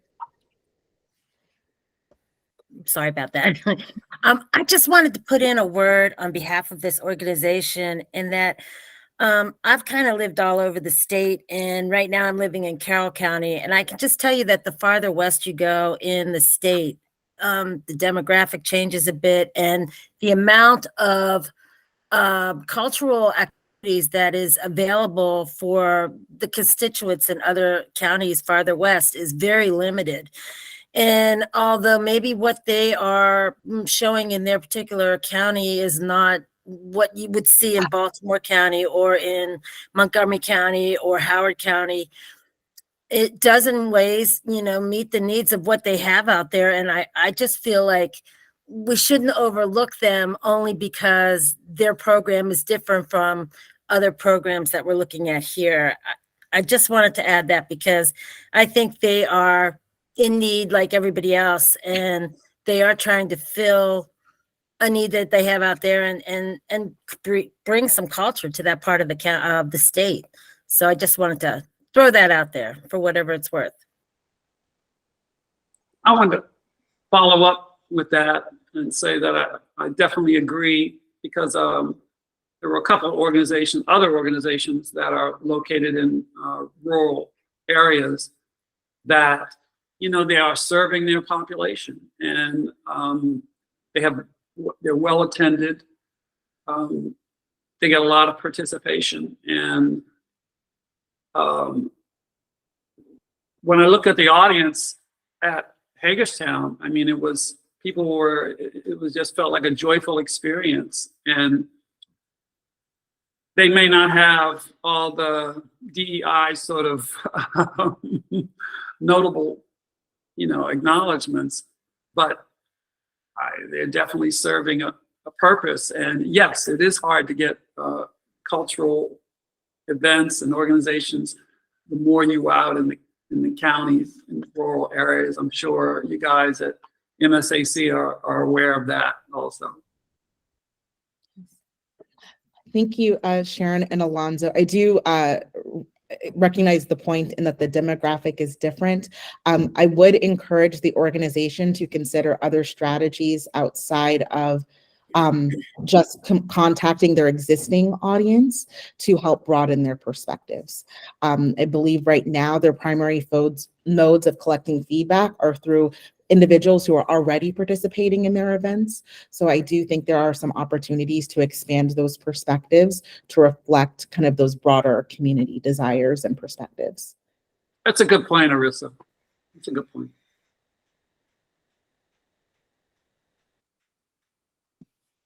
I do have one question, which may be actually in the original grant proposal, but I understand that there's some sort of an event in Nashville. Who actually goes to that to choose who to bring into Hagerstown? That's a great question. The Hagerstown Association actually engages with a consultant in Nashville who reviews kind of national audience and performer trends to help inform what the concert series should address. So they will look at audience kind of participation rates within the Hagerstown community, but they also look at emerging trends for different artists and support Hagerstown in doing some of that scheduling and provide some outreach and marketing strategies. Thank you, panelists. That's 4 minutes. Thank you. Laura, as a staff discipline expert, do you have any additional information to share? Thank you so much, panelists. Really great information, great suggestions as well. Was it Sharon or Robin who just asked that last question? Just to also point out, question B1 in the application also speaks a little bit more to that, that structure of having one of their board committees is the talent committee. So it talks a little bit about that annual conference in Nashville, just to build off of what Aressa said as well. In my notes, I also noted that something that came up in this conversation that, Hagerstown and moving further west into the western counties in Maryland, it is there are less opportunities when it comes to arts organizations. So there is a clear need, and this organization is working to address those needs, through their work, through their programming, and through their mission. So just to kind of +1 that conversation there. Overall, I found this written application to be rather thin in detail, so it was really important to hear this conversation to help fill in some of those gaps. I particularly would recommend that the organization take a look at its activities chart. There's some just really kind of broad claims within that activities chart. Something that I quoted was, quote unquote, everyone loves a good Garth Brooks song. So I would just, building off of what Aressa suggested, think about how they are making those determinations. Who is that everyone that they're addressing there, and how are they making those determinations, thinking about how are they speaking to the community at large and not just the current audience or their current subscribers or what have you. I would encourage them also to think a little bit more about their structure. They are a volunteer organization that's been around since the 1940s. So, there is clearly history there. But again, there's some very kind of broad statements like, quote unquote, we have a great board. So thinking about what makes that great, why is it a successful board, I think would be helpful information to know. I think just as an overall note, we learned a lot today from these reports. So I'm really glad to know about that. I would recommend that they elaborate further within the context of the written application. I'd also really challenge the organization to further consider the community that it serves in its decision-making process, which Aressa also spoke to. Thank you. The descriptions really seemed relatively closed off in that internal decision-making. So I'd recommend that the board and the leadership really engage in dialogue with the community to better understand what it is, what's wanted of the organization, what's needed of the organization from the constituents. I am also left with some questions regarding the organization's service to community and their commitment to equity as a whole. So I would encourage a formalized long-term plan of some sort. It doesn't have to be a formal strategic plan, but some kind of long-term plan, which would help to set those overall organizational goals with specific steps and specific strategies associated with how the staff and board can better reflect its community, along with that consideration of non-dominant norms within its artist and its programming selection. Thanks so much. Thank you. Based on the information gathered from the discussion, please take time now to adjust any of your scores and comments in Smart Simple in alignment with the rubric. When finished, click Complete. We'll take 3 minutes to do so now.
And the average final score is 57%.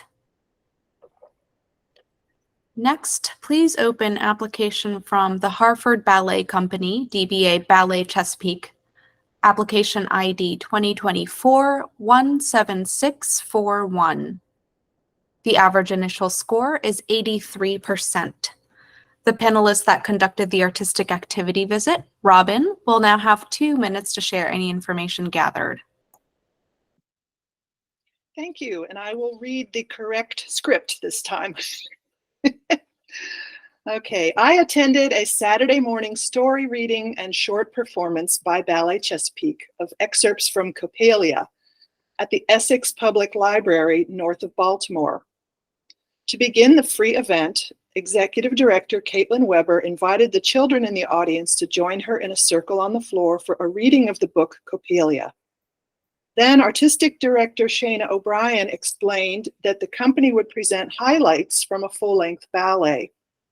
She stated that while the character in the book is Dr. Coppelius, in their version, that character is called Madame Coppelius.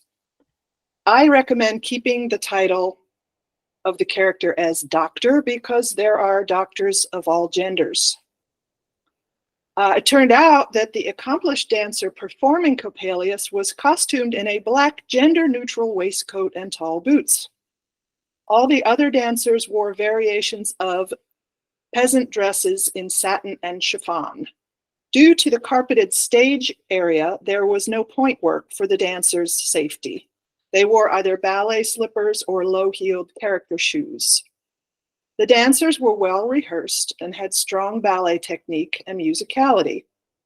There were several large ensemble pieces that the dancers navigated well within the confines of a small space. The soloists were exceptional for a pre-professional company. Following the performance, Miss Shana invited the children present to join some company members to learn a few ballet steps. A small group of kids followed the instruction well and then had a chance to perform with music, followed by a photo op with costumed company members. Prior to the performance, families were given free raffle tickets for the chance to win tickets to the full performance of Coppelia at Towson or scholarship funds for their child to attend Ballet Chesapeake's summer camp. Thank you. The panelists that held the in-depth conversation, Chris, will now have 2 minutes to share any information gathered. Hartford Ballet Company, otherwise known as Ballet Chesapeake, is a premier ballet company located in Hartford County. They perform both updated classics and contemporary work. Ballet Chesapeake has a dedicated staff of 3 and mostly new board. The COVID pandemic accounted for large attrition from their former board, which allowed the organization to thoughtfully bring upon new members in the organization. Board members have diverse professional backgrounds, including medicine and health, educational fundraising, and real estate. With this new energy, strategic plan is in the process focusing on their outreach efforts into the community. This includes the Ballet Chesapeake Ensemble, which provides a less time-intensive introduction to ballet for dancers newer to the art form. These dancers will also learn their craft by performing in outreach performances, as we mentioned, at schools and libraries. An example of a library show includes reading a story or a ballet using props as dancers are introduced, leaving room for an interactive dance class and experience at the end, along with ticket and scholarship giveaways, which we just chatted about. So we're confirming that. The organization does ask for feedback about their performances and have already included that feedback in real time in their current shows. A strong example is the inclusion of a narrator in most of their ballets, providing a more accessible way to take the plot of taking in the plot of each production. In addition, the company pushes the boundaries of what is considered ballet through allowing a safe space for the dancers to express themselves no matter their gender and body type. The artistic director holds the values in high regard and uses these values to provide new versions of classical works that embrace the individuality of each dancer. This is evident in their selection of Alice in Wonderland, a vessel to showcase different personalities and dance styles. Ballet Chesapeake is a rare organization of its kind, and they look to continue to build their post-pandemic momentum and prosper. Thank you. Panelists, you now have 4 minutes for additional discussion.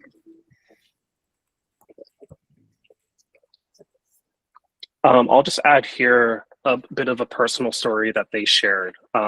One member shared a personal story of their daughter who is in the program and how Ballet Chesapeake has embraced her and allowed her to shine confidently, even though she doesn't fit the kind of typical body type of a prima ballerina. And I think the artistic director really holds that in high regard too. And just hearing that personally from a parent was, I think, really powerful for everyone who was in the room when we were chatting about that together.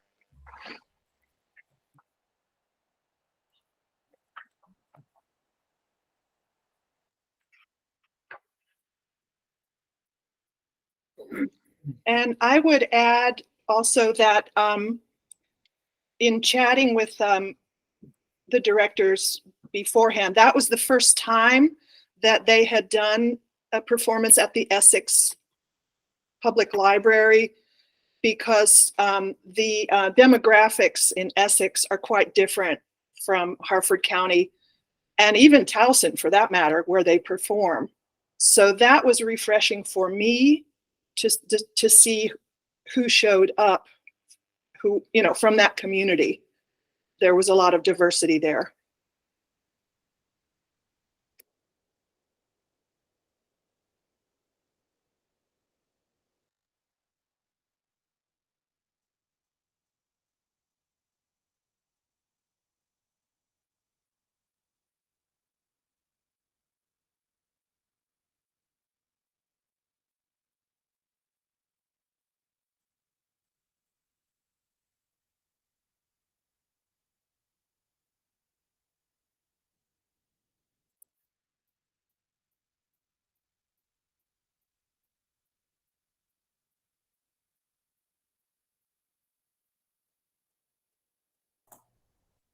Panelists, are there any additional questions, thoughts, recommendations?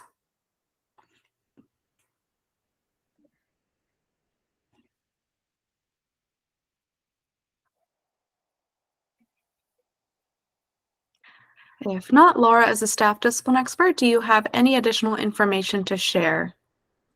Thanks again, panelists. Glad that you had those experiences. Just a few additional notes to add here.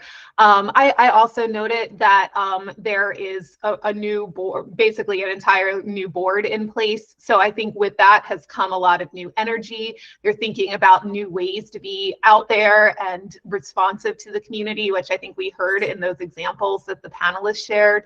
I think there's just this clear awareness that they shouldn't be doing things just because that's how they've always been done. They're really thinking about these things and challenging those things that maybe have been repeated over the years.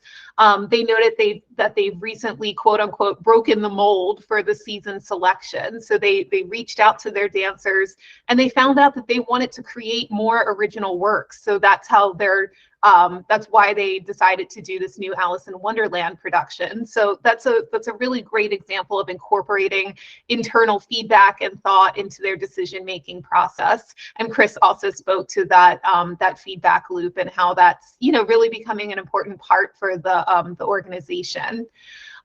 There is strategic planning happening. There was a new mission statement that was developed over the summer, I believe. So that is underway. There's also, as we heard, there's new programming and outreach efforts that are really, I think, coming out of this planning process. There's some nice examples of challenging the quote unquote ballet norms in casting and presentation and body types.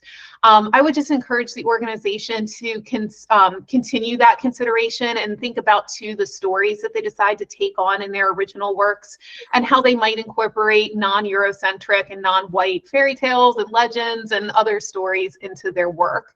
But overall, there just seems to be a lot of work happening here. So that's very exciting to hear. They're in the process of new steps. It seems like there's a lot of momentum that's moving them forward with this new board, the new mission statement. So I would encourage them to just keep going with that. Keep thinking about how the community as a whole can be brought into not just the product, but also the process as well. Thank you. Based on the information gathered from the discussion, please take time now to adjust any of your scores and comments in Smart Simple in alignment with the rubric. When finished, click Complete. We'll take 3 minutes to do so now.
And the average final score is 85%. Next, please open application from the Harps Foundation. Application ID 2024-16914. The average initial score is 92%. The panelists that conducted the artistic activity visit, Alonzo, will now have 2 minutes to share any information gathered.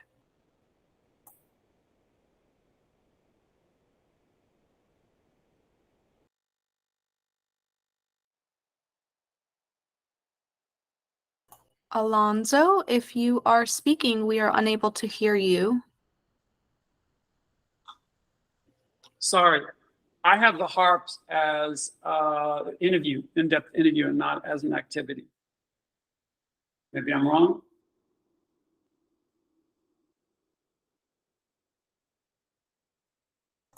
Well, Alonzo, why don't you go ahead then with your remarks? Okay. Mhm. All right. On March 3rd, I conducted a virtual interview with Harps Green Spring Foundation Executive Director and Founder, Linnell Edgar Cordzea. Linnell introduced a slideshow that showcased their mission, goals, and achievements. Several Green Spring students who progressed to national prominence were also featured. I found the slideshow and ensuing conversation to be informative and shed insight into Harp's organizational model. They have many notable achievements, not only here in the US, but abroad. They've created a model for harp appreciation, and this model has expanded to include all orchestral instruments, piano, organ, voice, choirs, and chamber music.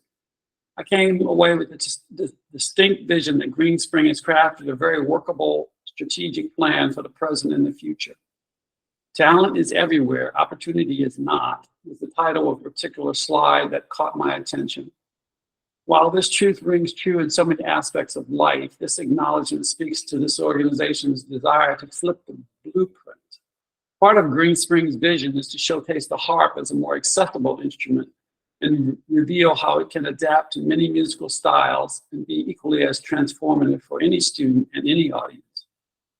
Green Spring students arrive from various backgrounds and utilize their farm campus in Frederick, Maryland as a base for a classical music education. This allows for an ideal environment to submerge young hearts and minds into the joys of creative inspiration. It also gives students an opportunity to experience a community that can witness and support their personal growth as musicians. Recognizing a future for classical music training that incorporates a student's understanding of their environment, their community, and their individual growth is both notable and unique. Thank you. The panelists that held the in-depth conversation, Sharon, will now have 2 minutes to share any information gathered.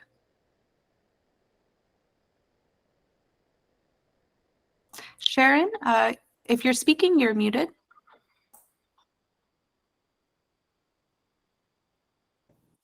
Okay, I think I'm on now. Okay. The Harps Foundation has been reaching out to the community and musicians for well over 20 years to transform lives through music. Whether as a musician or as an audience member, this foundation strives to meet its constituents where they are. They perform in person at both St. Paul's in Frederick and at the Green Spring International Academy of Music in Baltimore County. At St. Paul's, concerts are accompanied by a meal for its audiences. During the pandemic, music was performed in the wooded area surrounding St. Paul's, where the audience could either sit outside and listen or stay in their cars and tune the concert in on their car radios. And always, the music is a mix of classical music and more customized performances of popular favorites like The Lion King or rock and roll selections. The Harps Foundation is, of course, a teaching facility which strives to bring in harpists who represents all genders, races, religions, nationalities, and disabilities to show students that the sky is the limit when it comes to playing an instrument. Harps are the main instrument, but students can also pick other instruments and receive instruction as well. And the Harps Foundation offers a well-rounded calendar of events each year, including the Maryland Summer Harp Institute, the Maryland Summer Concert Series, Music from the Woods, and the Green Spring Concert Series, which performs year-round. Students are inspired to think of causes they would like to champion, and often raise money during their concerts for such causes as the food bank in Ukraine or victims of the earthquake in Turkey. The Harps Foundation is a multifaceted organization that gives back to its community in a myriad of ways. They wish to continue on as before the pandemic and are currently reaching out to the MSAC for money to help fund for their next 2 clusters of concerts. Thank you. Panelists, you now have 4 minutes for additional discussion. I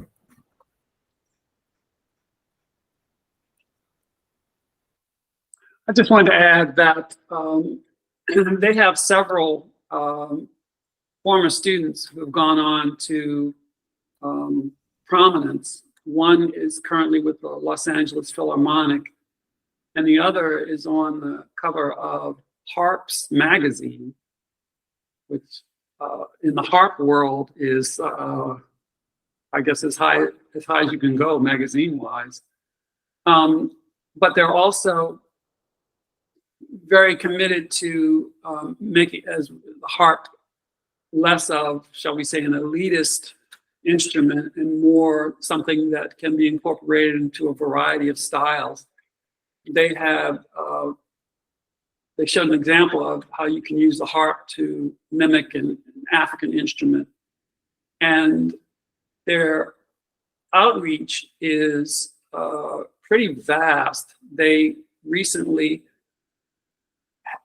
had rehearsals with harpists in London, and it was a month worth of rehearsals, and it culminated in a concert at Abbey Road Studio, which when I read it, I thought, oh, it can't be that Abbey Road Studio, but it's that Abbey Road Studio.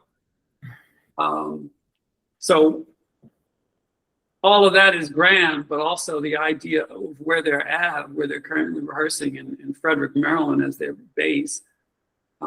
They really invite the community into all the different concert series that they have, and they're outdoors, as was Sharon mentioned. So it's kind of, I like the overall plan that they have in terms of it's big and it's small in scope. Well, I would also like to add that I really did not know all that much about the harp or harpist, but now that I understand that a harp is one of the most expensive instruments, and they are really providing a chance for people who would never be able to afford to buy a harp the ability to play a harp, and they let them borrow instruments and things and really make it accessible to people who have never had that opportunity before. And you know, they provide a meal with their concerts when they come into the area in Frederick where they perform, and they really reach out to their community in so many ways and give back in so many ways. I think I just felt like they were a very worthy group. Thank you both. I have a quick question. The application describes kind of the wide range and diverse perspectives that inform their creative processes, but did they provide any more information about how final decisions were made amongst leadership? Hmm. Hmm. I'm not sure I actually asked too much about that. That's really cool. Thank you. I was just I'll curious. start on that one too, yeah. Yes, Sharon, you touched on part of my question that yes, harps are very expensive, not to mention unwieldy. So my question was going to be, how many harps do they have, and how do they get their harps? As in, are they donated, or is that part of where the funding is going to buy instruments? If either one of you have any more information about that, that would be great. I know that they've had several that were donated by different musical societies and colleges. Panelists, unfortunately, that's 4 minutes. Thank you. Laura, as a staff discipline expert, do you have any additional information to share? Yeah, thank you so much, panelists. Just to address that question, so the funding, if approved for funding, it would be general operating funds. So that could potentially, it would be up to them in terms of what they, used it for, but it would be general operating support as a whole. But just to note, actually, the panelists really spoke to the majority of my my notes and comments, so I'll be rather brief here. But I did just want to pull out that it is important to note that we're looking specifically at the Maryland programs with this organization. It is an organization based outside of Maryland, but obviously, as discussed here, they have significant programming within the Frederick area specifically. So I just wanted to make sure that that is clear, that we are looking at the Maryland programs with this group. It was great to hear a little bit about the creative process, and thank you for the question as well about that. I would encourage the organization just to continue thinking about methods to open up dialogue with the community at large. I think there seems to be, though, a real commitment to connecting with the community there with the ideas of giving back and serving identified needs. There was some talk of that from the panelists' reports. So, just continuing to really open that dialogue up, I think, could be a really important step for the organization in its creative process. There seems to be a real clear commitment to long-term planning. They have mentioned that there is the need to increase staff to meet the needs of the organization, and they have been able to address that some through grants, but they might think about that in their long-term planning efforts to make sure that they're able to grow at a sustainable pace, to make sure that they are meeting the needs of the organization. There seems to be a real genuine interest and commitment to equity and justice and social change. And I think that that is seen through a lot of their programming and their mission. And I think we heard about that too through the conversation today. So I would encourage them to just continue with that regular consideration. There are scholarship offerings to address some of the tuition-based activities. So they are, addressing those, making sure that there's opportunities regardless of financial challenges or what have you. I think that is everything. Just skimming my notes to make sure I hit on everything. Yep, that's it. Thank you. Thank you. Based on the information gathered from the discussion, please take time now to adjust any of your scores and comments in Smart Simple in alignment with the rubric. When finished, click Complete. We'll take 3 minutes to do so now.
And the average final score is 95%.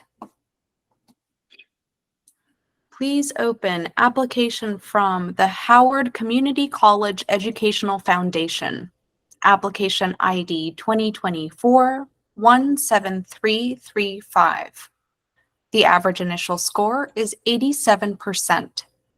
The panelists that conducted the artistic activity visit, Sharon, will now have 2 minutes to share any information gathered. Thank you. As I walked through the Horowitz Center for Visual and Performing Arts at Howard Community College, I was greatly impressed by the facility itself. It seems to be a very inviting place for students who wish to make their mark in the visual and performing arts. And as discussed with the faculty members who accompanied me on the tour, many students who struggle to pay the tuition at more prestigious four-year institutions should be able to receive a comparable experience here for 2 years before going on to another institution to finish up their bachelor's degree. Beyond that, the goal of the Horowitz Center is to become a welcoming venue for the surrounding community to share in the cultural arts. To that end, they would like to extend their children's theater tour to 10 schools a year. They would also like to increase the number of traveling exhibits and performances that they can bring into the center for their students and the community at large to experience and enjoy. Programs being offered within the center and those being brought into the center are representing every aspect of the diverse community in Howard County. In fact, diversity, equity, and inclusion are the concepts that create the guiding principles for each of the programs they present.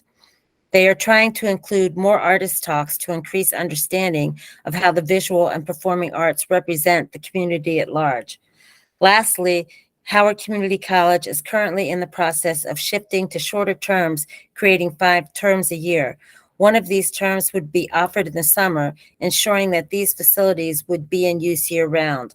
Ultimately, the Horowitz Center should become the artistic hub of Howard County. Thank you. The panelists that held the in-depth conversation, Aressa, will now have 2 minutes to share any information gathered. Thank you. The Horowitz Visual and Performing Arts Center is an educational and production venue that offers community members the opportunity to engage with the arts as patrons and as students. As an arts center at Howard Community College, the center's first priority is to engage and support students. The center leverages student insights to inform their short and long-term strategic planning efforts through ongoing student engagement. Student perspectives were used to help shape the HCC's Educational Foundation team to expand their vision and identify what resonates with students. Students were also asked to help identify community-based organizations who could also provide recommendations on how to deepen community engagement, build bridges, and co-produce events. The foundation also collaborates with academic departments to inform a vision for new programmatic offerings for new collaborators and divisions within the college. In response to this newly formed vision, the college is undergoing a significant reorganization to open doors for new partners, which is remarkable, as I think we can all attest to the fact that it's not easy to change higher education structures. The foundation's strategic plan has sparked a need to think more comprehensively about the needs of Howard County. And over the next few years, the foundation will create a cohort within Howard County that will develop a cultural plan for the entire county, with HCC's Educational Foundation playing a central role in the strategic planning process. Grant funding is critical to advancing the foundation's mission. The foundation recently completed a staffing audit to identify position redundancies and identify gaps in their existing structures. In order to have a fully functioning art center, the team identified an ideal staffing structure that provides the necessary support to operational and programmatic functional areas. Additionally, funding would help further the foundation's mission to become a, quote, beacon for the community, end quote, and provide an opportunity to demonstrate how equitable access to the arts can be achieved in Howard County. Thank you. Panelists, you now have 4 minutes for additional discussion.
Panelists, are there any additional questions, thoughts, recommendations?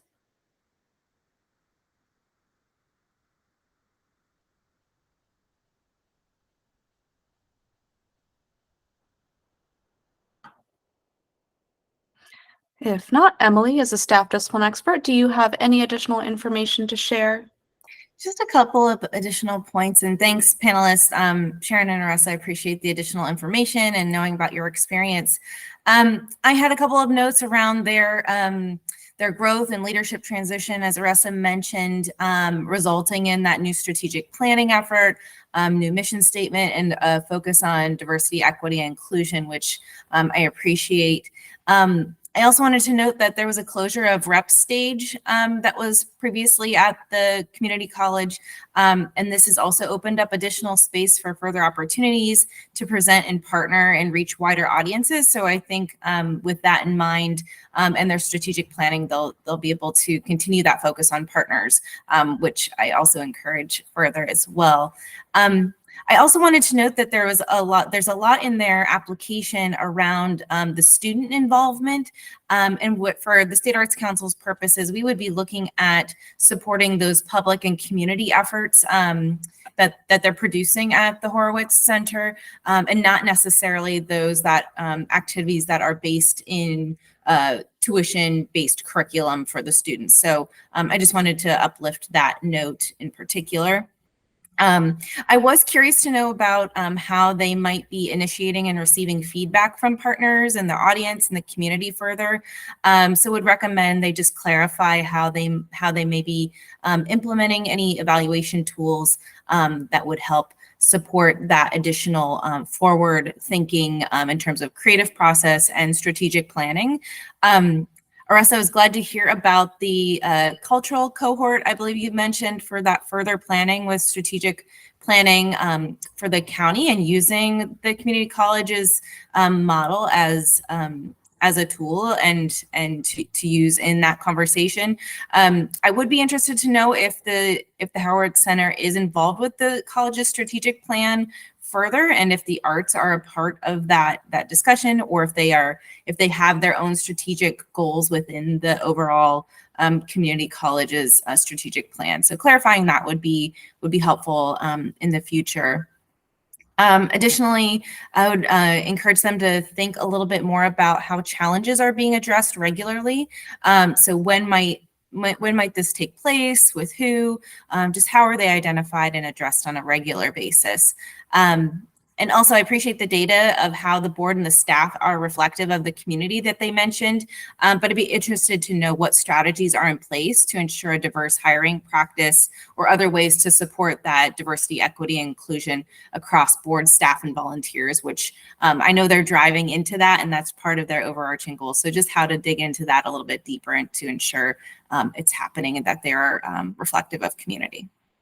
Thanks.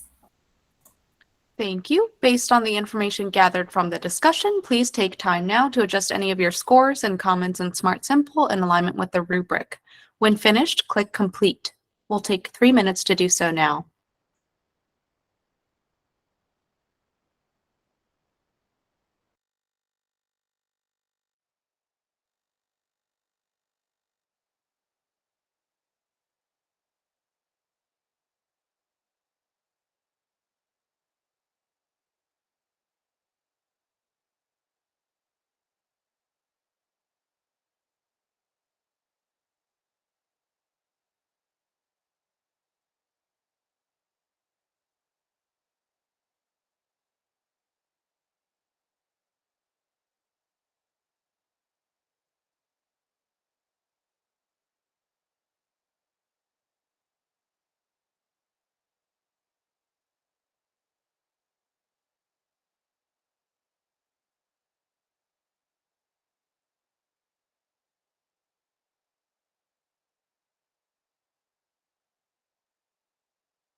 And the average final score is 88%.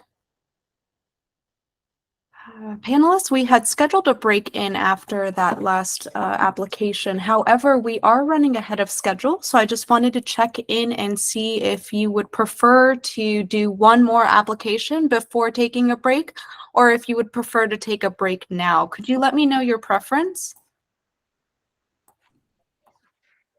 I'm all through powering through one more. One more. Same. One more.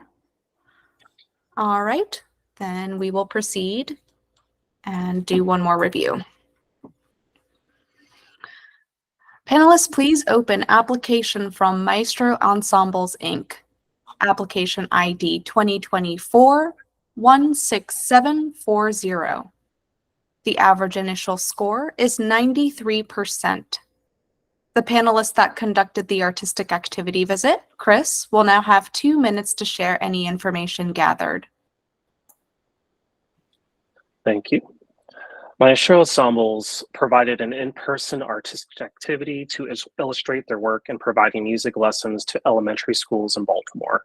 This particular trip occurred at the Wolf Street Academy. I observed violin class taught with focused passion by Max Krask.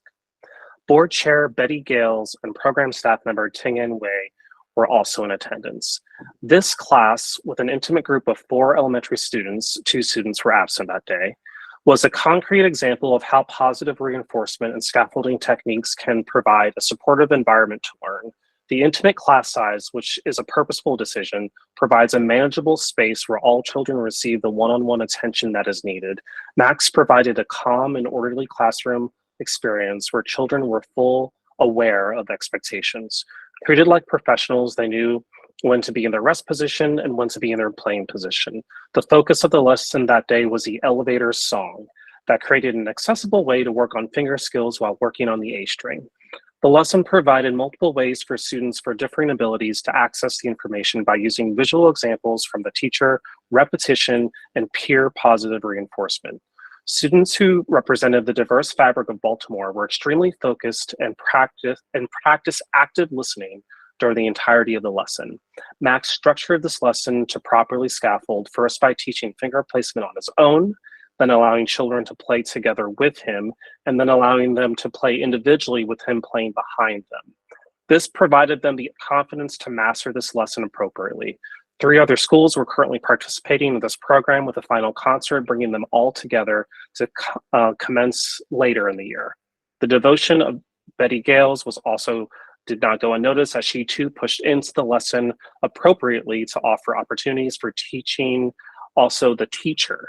And it is clear the organization has a talented team and is training the next generation of performers in the state of Maryland. Thank you. The panelists that held the in-depth conversation, Alonzo, will now have 2 minutes to share any information gathered.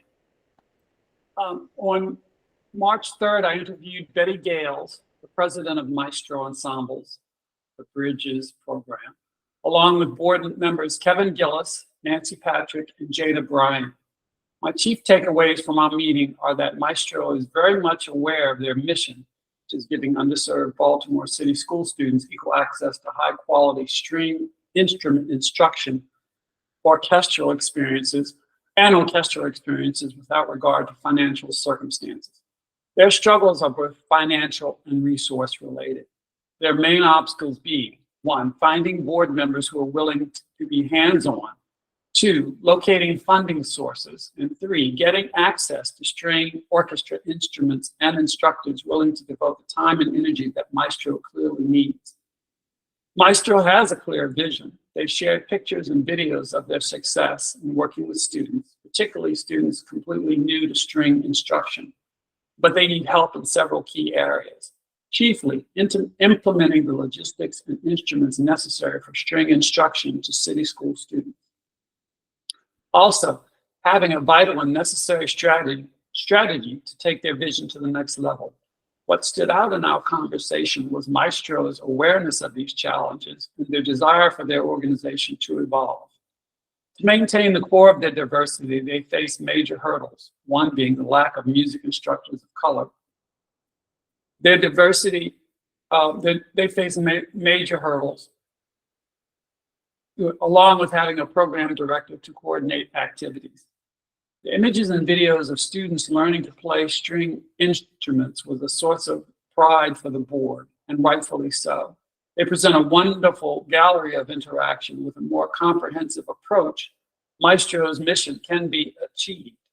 Maestro is attempting to stay true to their core goals, and with the right financial assistance will alleviate most of their immediate obstacles.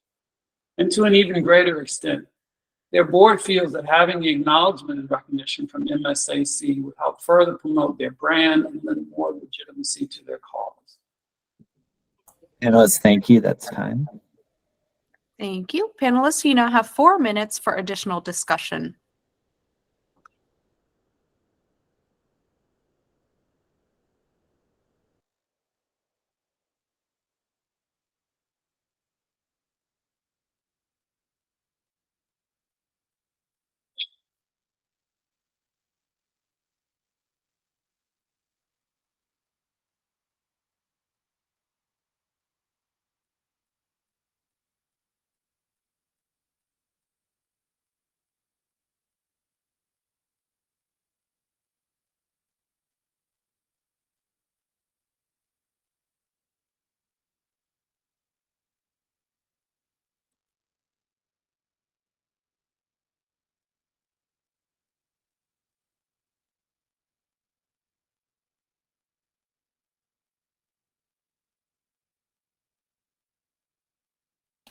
I just wanted to note briefly, thank you to those who are joining to observe us today. Just a reminder to please keep yourself on mute and also to turn your video off as well. Thank you so much.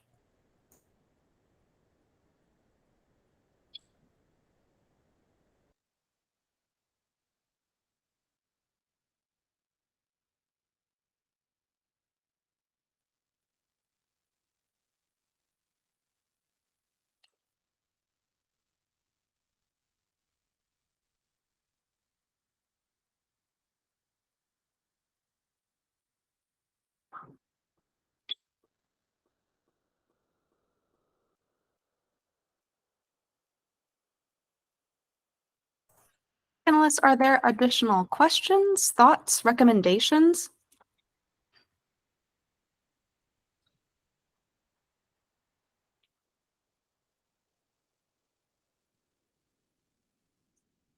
If not, Laura, as a staff discipline expert, do you have any additional information to share? Yes, thank you so much, panelists. You really, again, hit on a lot of my notes, so I will be relatively brief here. But again, just to highlight that this organization is serving an identified need for young students in Baltimore City. Chris spoke to his experience at an elementary school. The organization is providing instrumental instruction at no cost to families, and those programs are happening after school at the neighborhood school itself. The organization reviewed and reaffirmed its mission, vision, and goals recently in 2021. There's lots of goals involving growth in its programming, which is exciting to hear about.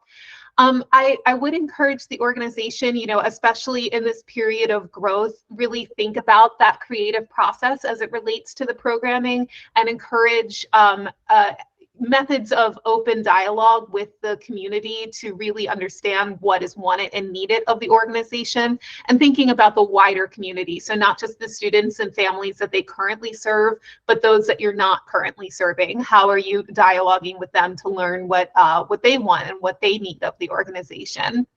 As Alonzo pointed out, they do have a really clear way of identifying challenges. They have those outlined, including that need for expanding the staffing and the challenge around identifying string instructors who are people of color. So I would recommend that they think about their long-term planning to help strategize around these particular challenges. Everything can't be solved at once, so consider those steps and those strategies and goals and benchmarks that could be helpful to guide them in their both their short-term and their long-term planning. There's also an awareness that the board is not fully reflective of the students that they serve. So again, thinking about what strategies are in place to increase this reflection. And again, that might be something that can be incorporated into that long-term planning process. That's everything. Thanks so much. Thank you. Based on the information gathered from the discussion, please take time now to adjust any of your scores and comments in Smart Simple in alignment with the rubric. When finished, click Complete. We'll take 3 minutes to do so now. Catherine, I'm having a little issue with my computer and that I've kind of lost all my tabs on the top, and I'm not quite sure how to get them back without kind of just closing out the program and then coming back on. So I think that's what I'm going to do, and I'm just going to be having to have you let me back in again. Will that be okay? Yeah, absolutely. Yeah, if you need to close it and then reopen Smart Simple, that's absolutely fine. Okay, thank you. I don't even know how to close this because there's all the outside edges of my screen are gone, and I don't see how to minimize this or anything. I guess I'm just going to power it off. Sharon, you might want to hit escape if you, I don't know if you're in like a full screen mode or something like that. Whoops. I think she's left. Okay.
Panelists, that's been 3 minutes. Could you wrap up your scoring?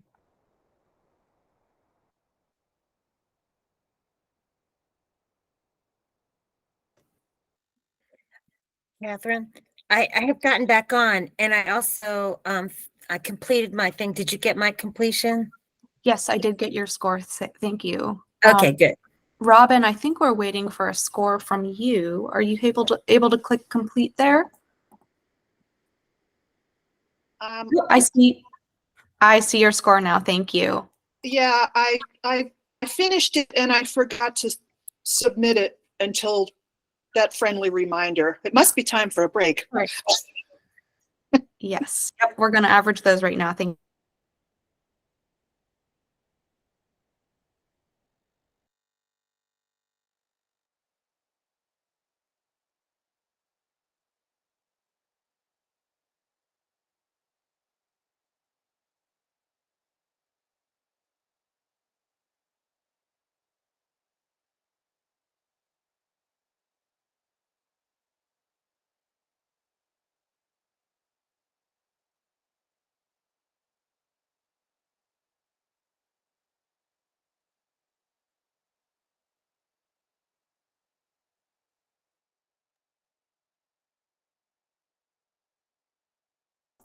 And the average final score is 94%. All right, panelists, so we're going to take a break now, 15 minutes. So if we could come back here at 12:24, we'll see you back then. Thank you.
All right, panelists, the time is now 12:24. If you can start to make your way back. In the meantime, if there are any new observers who have joined us, welcome. As a reminder, we ask that you please remain on mute and also turn your video off throughout the remainder of the panel meeting. So if you could please make sure you are on mute and that your video is turned off, we would greatly appreciate it.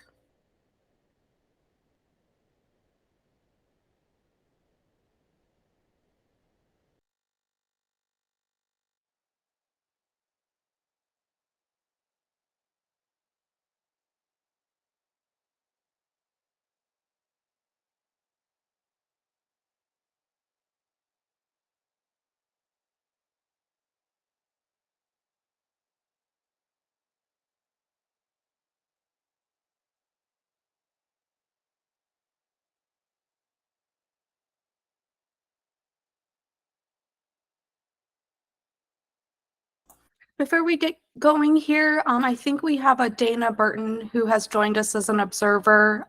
Dana, we can see your video on, so if you could please turn your video off, we'd greatly appreciate that.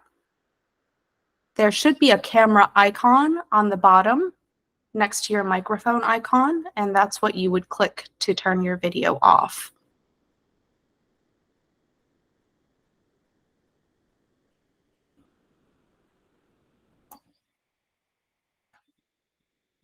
Dana, did you were you able to get my message?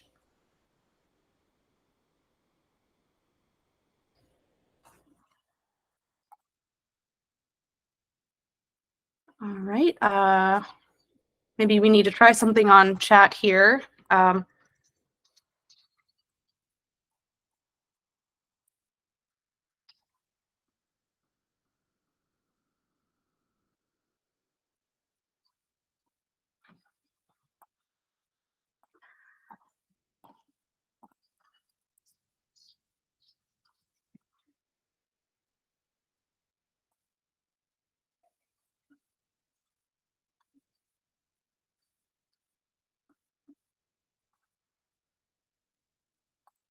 All right, folks, I think we're just going to keep proceeding. So,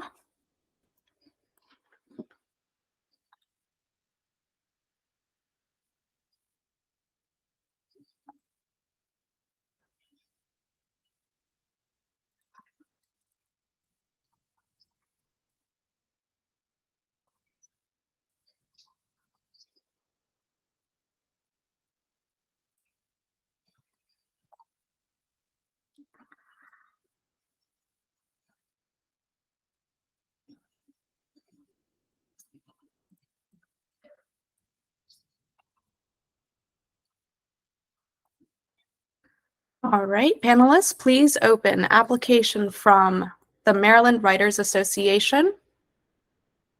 Application ID 2024-16779. The average initial score is 70%. The panelists that conducted the artistic activity visit, Alonzo, will now have 2 minutes to share any information gathered. On February 22nd, I visited the Maryland Writers Association, MWA, Getting Published in 2023 Zoom webinar. The class had a great turnout, and the host was a published professional writer who offered different strategies for authors seeking to have their work published. Her recommendations had the feel of an inside peek into the publishing business. The webinar was 90 minutes, and after the presentation, the guest, host, Ali Mashadi, left time to answer various questions. She continued taking questions after her officially allotted time had ended. I was impressed by the quality of the material presented, and for writers, this was definitely a way to acquire inside tips involving potential directions for their writing. Many in attendance had already been published or had already secured an agent. I remember thinking that if this is representative of the work MWA typically does, they undoubtedly serve as a creative hub for writers seeking imaginative ways to follow their path. I came away from the webinar convinced that MWA is an excellent center for resources, regardless of experience level. Based on the MWA mission statement, which is one, bring together aspiring, emerging, and established writers of any genre. 2, serve as an information and networking platform. 3, help members make contacts that lead to publication. 4, encourage writers to reach their full potential. And 5, promote writing within all Maryland communities. I felt the webinar I attended was a full representation of these goals. Regardless of anyone's writing level, there was a place at the table for all attendees. The fact that many have continuously attended these workshops, many knew one another and were familiar with their writing style, speaks to the community that the Maryland Writers Association has created. Thank you. The panelists that held the in-depth conversation, Robin, will now have 2 minutes to share any information gathered. Thank you.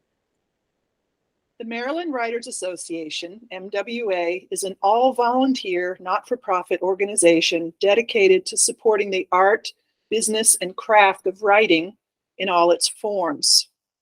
Regional chapters for both adults and teens from every part of the state meet monthly or bi-monthly to deliver programming meant to nurture writers of all levels of experience across all genres. MWA offers a variety of virtual, live, and hybrid programming that includes webinars, local festivals, author events, and First Friday open mic readings. The annual conference is a live 2-day event that brings members together for workshops, meeting with agents, a keynote address, and more. Additionally, MWA produces a number of publications, including an online newsletter, as well as a journal and anthologies available in hard copy and digitally. Contests are held, allowing the winners to publish an entire book. Each type of publication gives the authors a publishing credit to add to their resume, or for the teens to strengthen their college applications. I asked how they might increase diversity among their members and staff. In seeking broader ethnic and underserved membership, MWA reached out to Prince George's County and Baltimore City to establish local chapters. However, currently there's no method of gathering demographic data about members other than geographic. I recommend they might consider adding questionnaires to include race, gender, age to their constituents. MWA operates from both top down and bottom up. For example, the board sends out a survey after the conference, and that information is used to build programs. Thank you, panelists. That's 2 minutes. Thank you. Panelists, you now have 4 minutes for additional discussion. Robin, please feel free to complete your thought there if you'd like. Okay, great. I was down to the wire. Equally important, each chapter polls its members to discern what types of programming they want. This formula appears to be working well, as overall membership has grown in recent years from 250 to over 700. Thank you.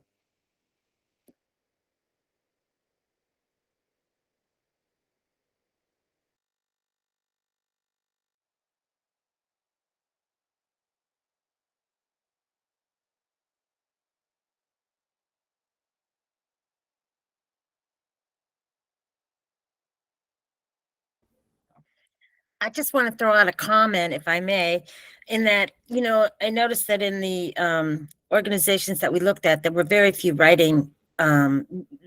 organizations devoted to writing. And I really think that this was a pretty neat organization, and they're really filling a need in the state that we don't really have right now. I mean, I've written a book, and it's tough out there trying to navigate this whole thing on your own. And these people don't all necessarily want to write a book, but they want to, enrich their writing. So I just feel like an organization like this is really one that we want to support.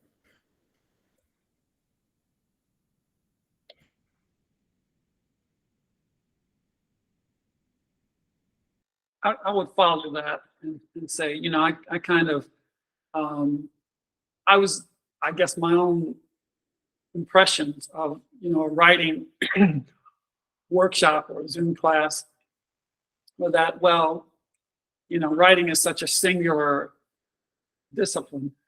And maybe I'm thinking, well, maybe you don't need a class for this if you're really dedicated to writing. But after actually witnessing what went on and how enthusiastic everyone's approach was, I was just a little blown away by how effectively they reached out to make time valuable and to get people to explore those places in a community setting. So I agree with what Sharon said. Robin, I apologize if I missed this in your description, but was there any additional clarity around how this organization engages yet to be identified constituents?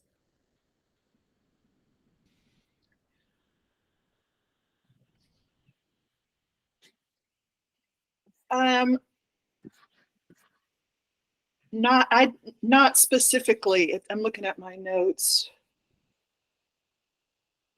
No, and again, you know, when I asked them, that there just seemed to be not really a plan for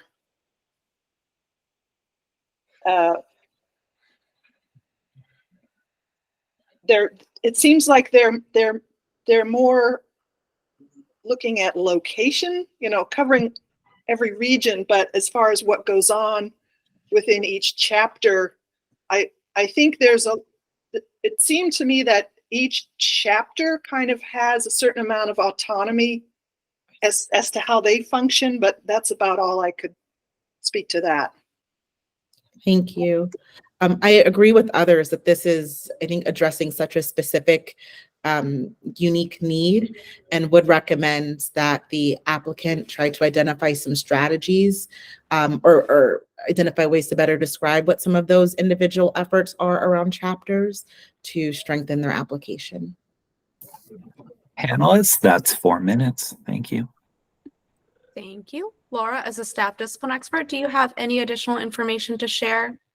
I do have a few additional notes. Thank you so much, panelists. I also noted that this is an organization that serves the whole state, but utilizes that kind of regional chapters model. And that model really opened up a lot when virtual programming was implemented during the pandemic. But I also had some questions about the relationship between the regional chapters and then the organization as a whole. So I would also agree having more details and information about that might be helpful just in the application as a whole so that we're understanding that full relationship. Additionally, I found that the activities chart wasn't entirely clear to me and had some pieces that weren't specifically programming related. So it was really helpful to hear, Robin and Alonzo, your observations here today, especially Alonzo, your experience with the particular online class. And Aressa, you hit on the idea of reaching beyond those that are currently served. And I would agree with you. I would encourage the organization to continue thinking about this and putting that into plans, really thinking about how they're reaching writers and those in the community that they aren't currently reaching. Additionally, knowing a little bit more about the creative process would also be helpful. I would encourage the organization to expand on this and really dig into the steps that it takes to move an idea or a program into reality. And you know, thinking about more specifics, more details with that. It was helpful, Robin, to know about some of those feedback methods that they're using. So thank you for adding that in. There wasn't a lot of information on long-term planning. So if there's not a strategic plan in place, I would recommend that they think about taking those steps to establish goals and strategies to take them through the coming years to better serve their mission. I would recommend that they use this as an opportunity to really engage with audiences, again, the ones that aren't being served, to involve the public in the process and ask for their feedback along the way and their input.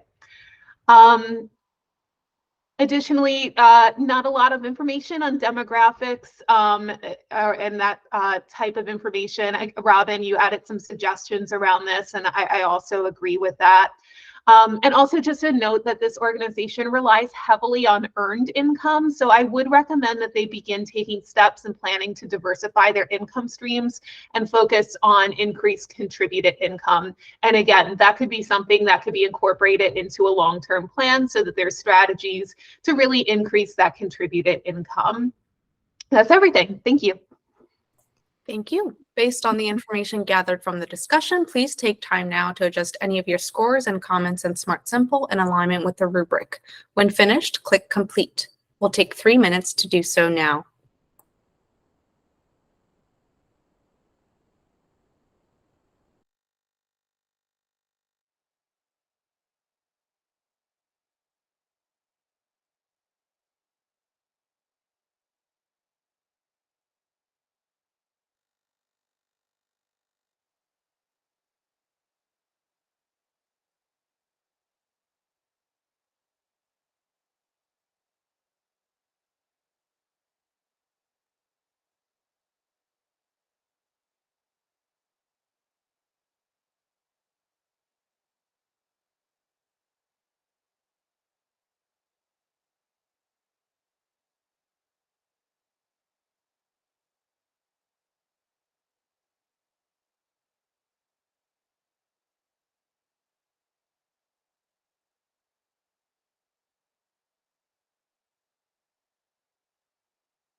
And the average final score is 73%.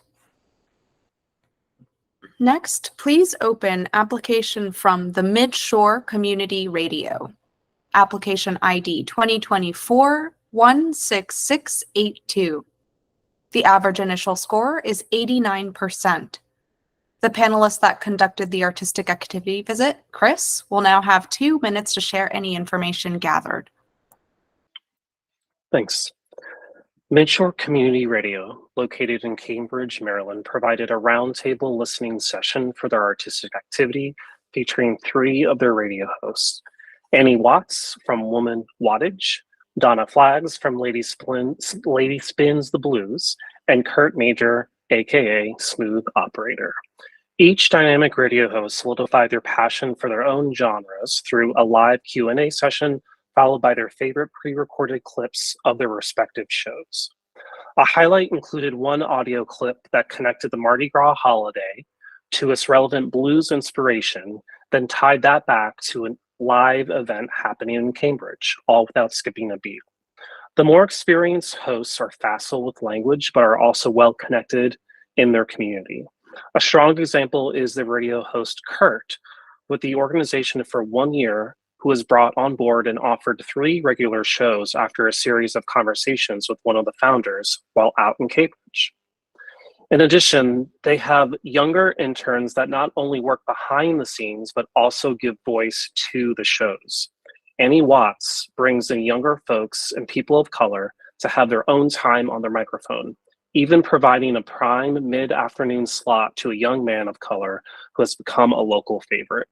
These segments sounded genuine and not an afterthought as they speak to the connection of modern day artists with classical artists from the 60s and 70s.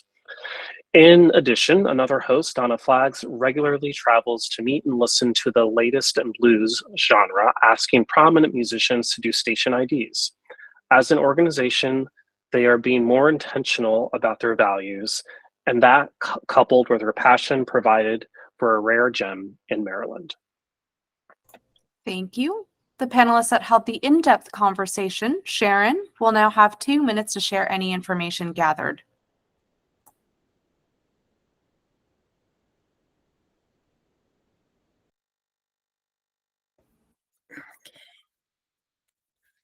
All right, thank you. The Midshore Community Radio is a public radio station located in Cambridge on the Eastern Shore. Since 2015, they have been airing on a low power frequency that reaches out to 20,000 listeners with a wide range of program offerings.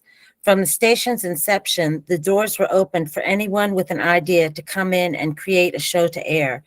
These shows include music programs from a great variety of music genre and encompass music from across the globe, and they include midday news featuring local news, public affairs, and live interviews.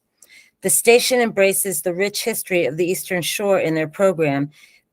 It is the home of Harriet Tubman and a Black population that dates back to the arrival of their ancestors at Long Wharf in Cambridge on slave ships. They also air several audio theater shows, such as an ongoing series called Hot Chronicles, a detective story involving a magical twist based on a local attraction concerning FDR and an elevator, and one called Radio Free Robots, a spoof on Eastern Shore life told through the eyes of robots. Additionally, the station hosts 4 live music events each year.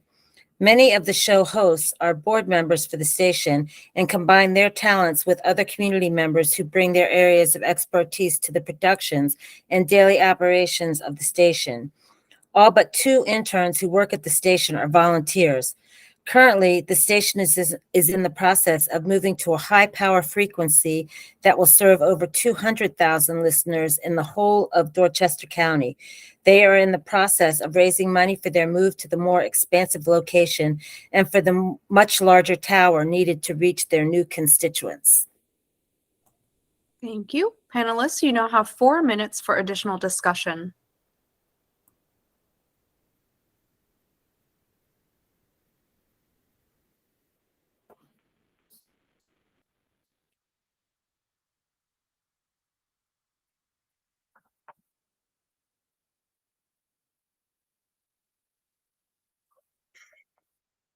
I would just add that I just thought it was really intriguing in speaking to the manager of the station that anyone that had an idea could come in to create a show. And even if they didn't know how to produce it or create it, there was somebody there to help them do it. And then, and everybody's just kind of helping everybody else out there to create these shows. And they have some really incredible ideas. And it just sounds like so much fun what they're doing, and it's involving the whole, as many people as want to come in to work that and create something, they're inviting them in. So it's an open door policy, and I think when they get to this larger frequency, they're going to reach so many more people that it's going to open the door even wider.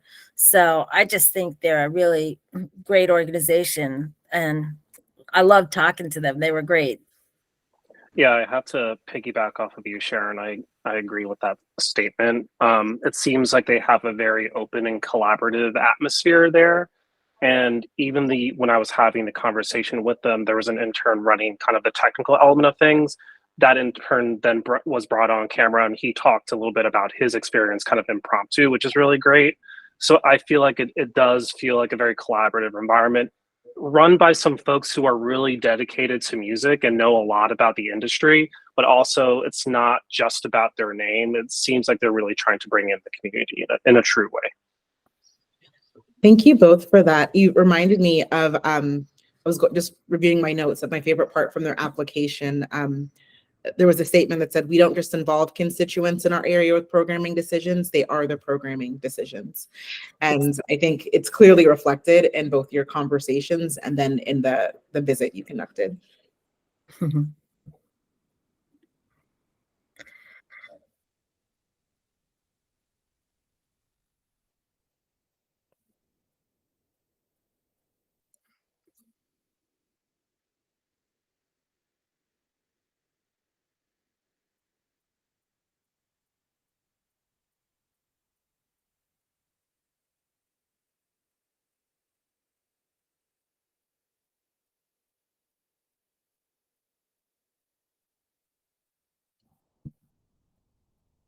Panelists, are there additional questions, thoughts, recommendations?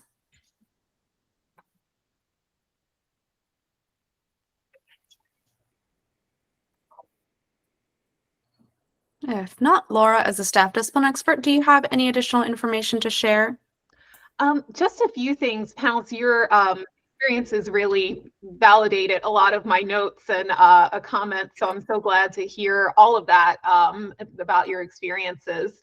I did know that they have relatively new mission, vision, values. They're very clear and somewhat newly developed. And they're making their work more intentional and not based on luck, as it said in their application. So I think that's something that's noteworthy to really highlight there. The area at large, the radio stations primarily focus on oldies and country, the application says. So their programming is really helping to fill a void for other genres and styles. And Sharon mentioned this, there's some really interesting different things going on, like the audio theater programs, which is really unique. And just kind of a plus one to the talk about the collaborative nature and their creative process, really kind of hyper focused on local programming, which is so exciting. They really bring the community into their programming choices. The individuals can create the programming. It involves the whole community in the process. They're also looking at creating a community advisory group. So just wanted to pull that out as well. There seems to be that real interest in making sure that the volunteers and the programming is reflective of the community at large. There is strategic planning that seems to be underway. There's a new general manager in place who is focused on that, and they've taken some recent steps in that as well. It is all volunteer and also some interns as well, but they did note that they are moving towards some paid staff positions. So that might be something that they consider in those long-term plans and goals to work towards that. It just seems like they're in this like a real growth period, and there's real opportunity, especially with that change, to reach more listeners. So there seems to be that real interest in kind of formalizing the operations and utilizing that new mission, vision, and values. So I just encourage the organization to keep going with that. Thanks so much. Thank you. Based on the information gathered from the discussion, please take time now to adjust any of your scores and comments on Smart Simple in alignment with the rubric. When finished, click Complete. We'll take 3 minutes to do so now.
Hi, I just wanted to note for those of us who are joining as observers, your role is as observer only, so please remain on mute and video off. And unfortunately, we cannot take any questions or comments from observers. Thank you.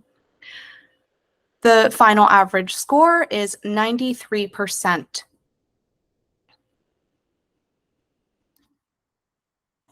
Next, please open application from Mount Vernon Virtuosi. Application ID 2024-16741. The average initial score is 90%. The panelists that conducted the artistic activity visit, Aressa, will now have 2 minutes to share any information gathered. Thank you. The Mount Vernon Virtuosi is a Baltimore-based chamber orchestra of young musicians who are transitioning from their studies into their professional career. Mount Vernon Virtuosi's vision is for the experimental orchestra to be fully embedded within the community and to ensure classical music is a part of everyday life for the people they serve. The group regularly performs at 3 venues in Maryland: the Pratt Library in Baltimore, the Spencerville Seventh-day Adventist Church in Silver Spring, and the Bender JCC in Rockville. I had the pleasure of attending a concert titled Mozart in Jeans within the beautiful Spencerville Seventh-day Adventist Church Sanctuary. The program featured 3 pieces composed by Mozart. During the first piece, Mount Vernon Virtuosi founder Ahmet Peled shared some background information about the soloist for the first piece. The soloist actually began playing with the ensemble as an undergraduate student several years ago with virtually no prior musical experience. He is now a professional musician, featured soloist, father, and husband. So it was wonderful to see an example of a student who's grown with the organization. The applicant did not describe the demographics of the organization's geographic area in the written application, but I will note that during my visit, the audience for the live performance was not only ethnically diverse relative to the area's geographic population, but it also reflected diversity in the ages represented, where there was a mix of seniors, families, and students in the audience. Thank you. The panelists that held the in-depth conversation, Alonzo, will now have 2 minutes to share any information gathered.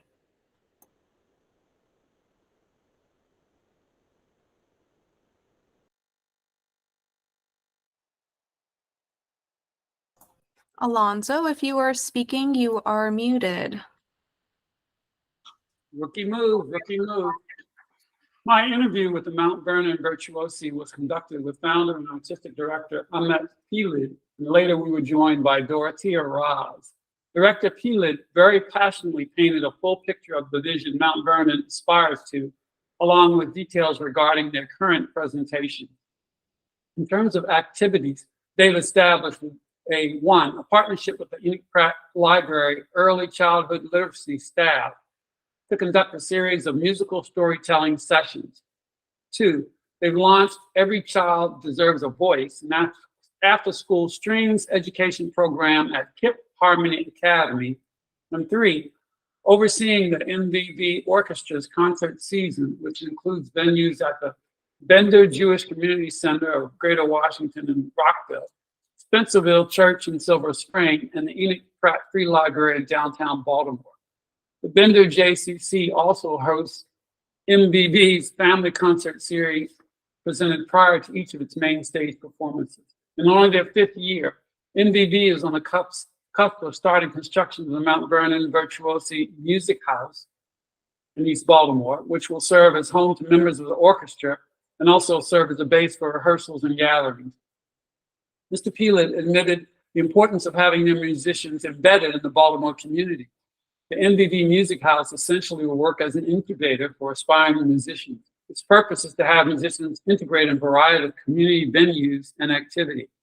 I came away with an understanding that MVV is working hard to achieve their mission with a crystal clear interpretation of their vision and their goals, while also relying on strong and committed guidance and leadership to inform their initiatives. Thank you. Panelists, you now have 4 minutes for additional discussion.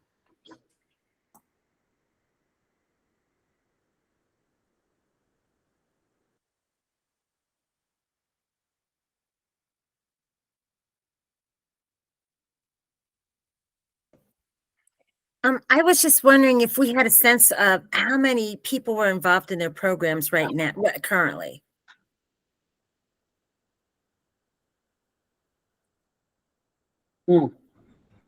That I'm not sure, Yeah, actually. I'm not sure of either. Because they had so many different threads, as Alonzo mentioned, all of those different components. And I think during the performance, the director announced a new house that they were building in Baltimore for that resident experience. So I have no clue how many people are involved in each strand. Thanks. Let me just follow up that, as Arissa said, they do have these different threads that, although they're very ambitious, he seems to be following through in terms of making it all work. And he's very committed to, they have musicians who end up going on to different orchestras, but he wants to get them at that time when they're in Baltimore and are available to do this kind of service. Even though the service is not, they could be doing other things, but the service is he wants it to the community first and foremost. And that's behind the thinking of getting his house in East Baltimore, music house built in East Baltimore.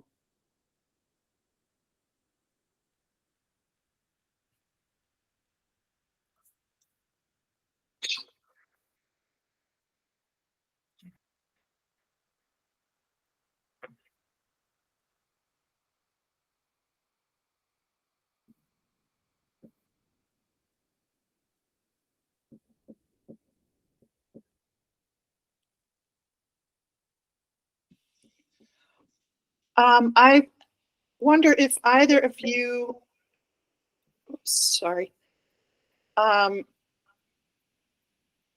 could speak about how are the teaching artists included in planning and decision making?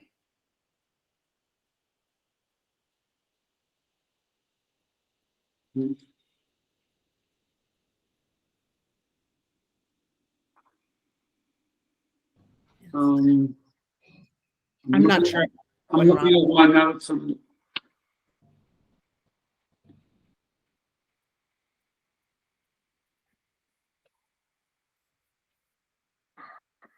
Or I guess I could rephrase that. Who makes the decisions? Is it the board or the?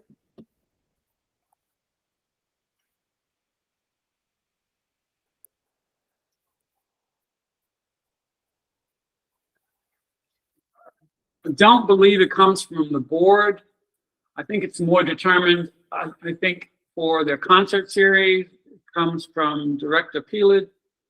But in Every Child Deserves a Voice, it's left more in terms of the situation at the school, at the KIP Academy, for instance. But there's not one single voice that makes all those decisions for the type of material they'll be performing. Thank you.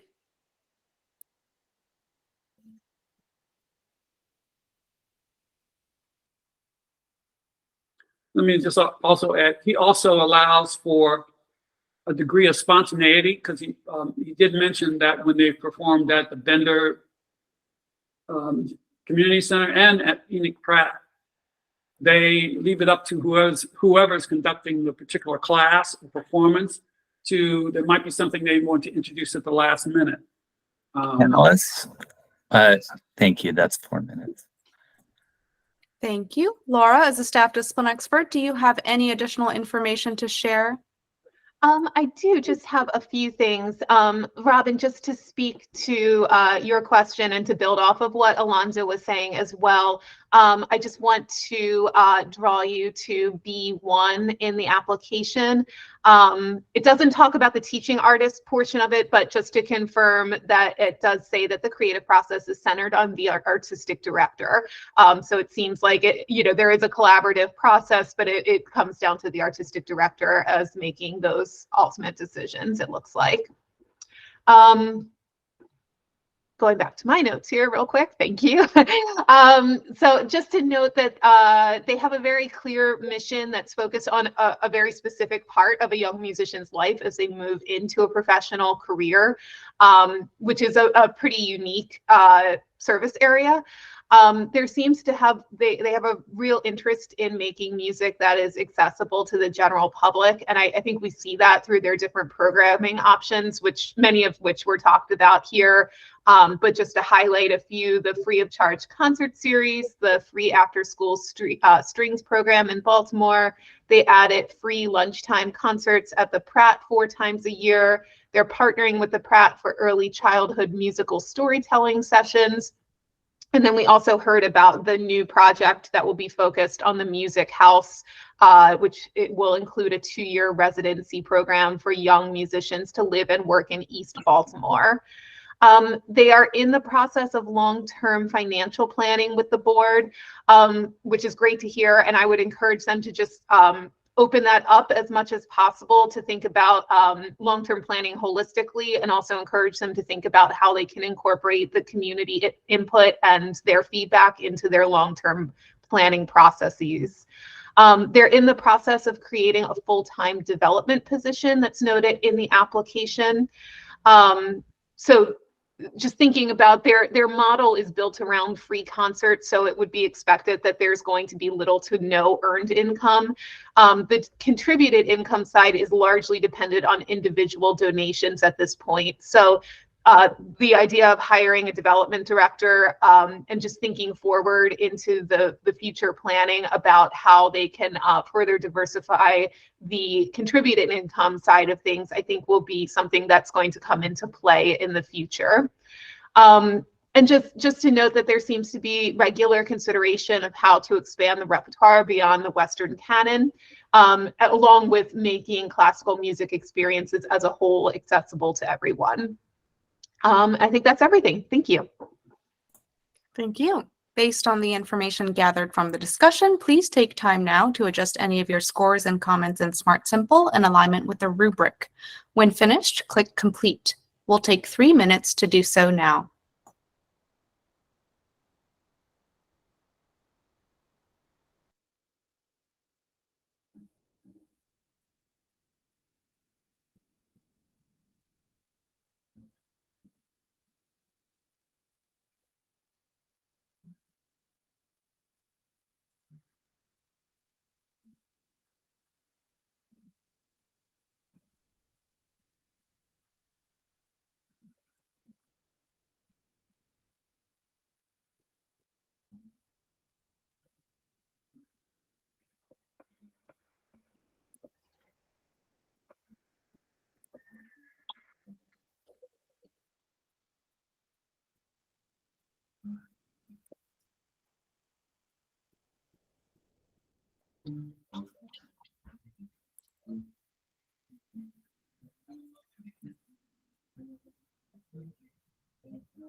And the average final score is 91%.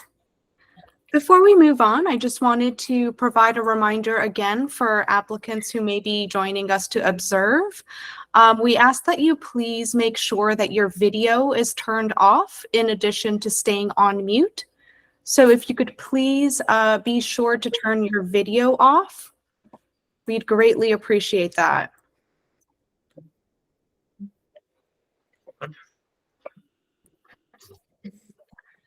Next, please open application from Neighborhood Creative Arts Center, application ID 2024-17352. The average initial score is 83%. The panelists that conducted the artistic activity visit, Sharon, will now have 2 minutes to share any information gathered. Okay, thank you. The Neighborhood Creative Arts Center is truly filling in a lot of gaps for the youth of Charles County who wish to explore their creative selves in meaningful after-school programs. They are currently housing their program in the Springdale Center, which serves special needs adults.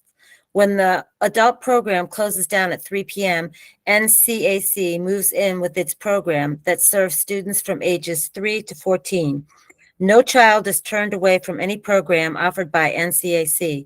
Scholarships are given out on an as-needed basis. Additionally, NCAC is providing art, music, writing, and more to students who are homeschooled. An awesome feature of NCAC is the spirit of collaboration that is evident in its programs. For instance, students in the program are working with adults from the Springdale Center to paint murals. Their first mural has now been installed on a wall in the center, and 2 more murals are already in the works. Another program is Family Art Night, which occurs the second Tuesday of every month and includes dinner and an art activity for families to engage in together. And they have a yearly giving fair where last year over 300 kids came and made a present for somebody they loved for the holidays. This program also offers a choir, a science club, creative writing, music lessons, and art. Truly something for everyone. Although the NCAC has only been in operation as a full-service nonprofit for 4 years, they are growing by leaps and bounds. They are reaching out and meeting the needs for everyone who wishes to participate in this challenging environment. They are also connecting with community organizations such as the Rotary Club to create enriching experiences for their students. Their young musicians feed right into the Charles County Youth Orchestra. And lastly, they are in the process of solidifying a partnership with the Community College of Southern Maryland for use of some of their open facilities. Thank you. The panelists that held the in-depth conversation, Alonzo, will now have 2 minutes to share any information gathered.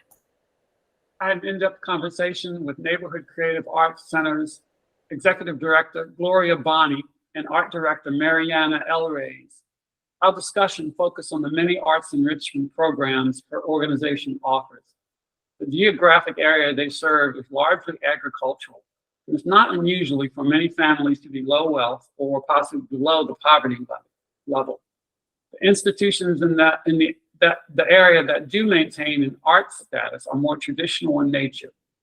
The museum, a library of the Charles County Arts Alliance. NCAA offers many hands-on experiences that allow for a variety of engagement. The NCAC have focused their energies on an arts enrichment curriculum that includes free events, classes, music programs, virtual and in person, family service opportunities, giving fairs, food co-ops, the Charles County Heritage Project, and a very popular tuition-free Voices of Southern Maryland choir and choral program. Despite the challenges of securing permanent housing for the center, they have made an incredible footprint within their community. Director Bonney illustrated various family participation at many events. Parents and grandparents come out to watch their children become actively involved with an artistic community. Watching a slideshow of highlights, it was easy to see the intergenerational support from different family members. From the NCAC mission, we help people sharpen their minds, stimulate their creativity, and enrich their lives. We help people become better than they are. Not only was I struck by NCAC's passion for further development, but also by how vital they've become and how comprehensive their impact will truly be with SAC support. The Neighborhood Creative Arts Center and their advocacy for community arts engagement left a lasting and indelible, an undeniable impression. Thank you. Panelists, you now have 4 minutes for additional discussion. I just wanted to say that, you know, the part where you mentioned that they're not the traditional arts institutions in that area, in that they do offer this kind of full engagement that is not expensive or cost a lot of money at all. And the area they serve, you know, they have different people who, you know, their families are living in motels and working outdoors, and yet they bring the children in for this kind of arts engagement. And when Sharon mentioned about where they're currently located, you know, they've had I think at least 3 times they've been sort of evicted from the homes that they had in terms of being their center. And they've kind of just continued along. And I think there's nothing else in that area quite like them in terms of arts engagement. Well, I would like to piggyback on that by saying that, you know, and they are really the spirit of cooperation between the whole community is incredible. I mean, they are in the Springdale Center, which houses special needs adults, and these kids are working with the adults at this center to create these murals. They established the family art night so that families could get together and kind of learn how to interact in a healthy way around an art activity and include a meal with that. It seems like they're really in tune to what their population needs, and they're willing to change at the drop of a hat. If another organization was to come forward and offer them to do something, you know, their services to their organization, they would take them up on that. Or if one of the constituents or a group of the constituents asked for a certain type of activity, they would find a way to incorporate that into their program. So, you know, I think it's an ever-changing, evolving program that's looking out for the needs of its community in really awesome ways.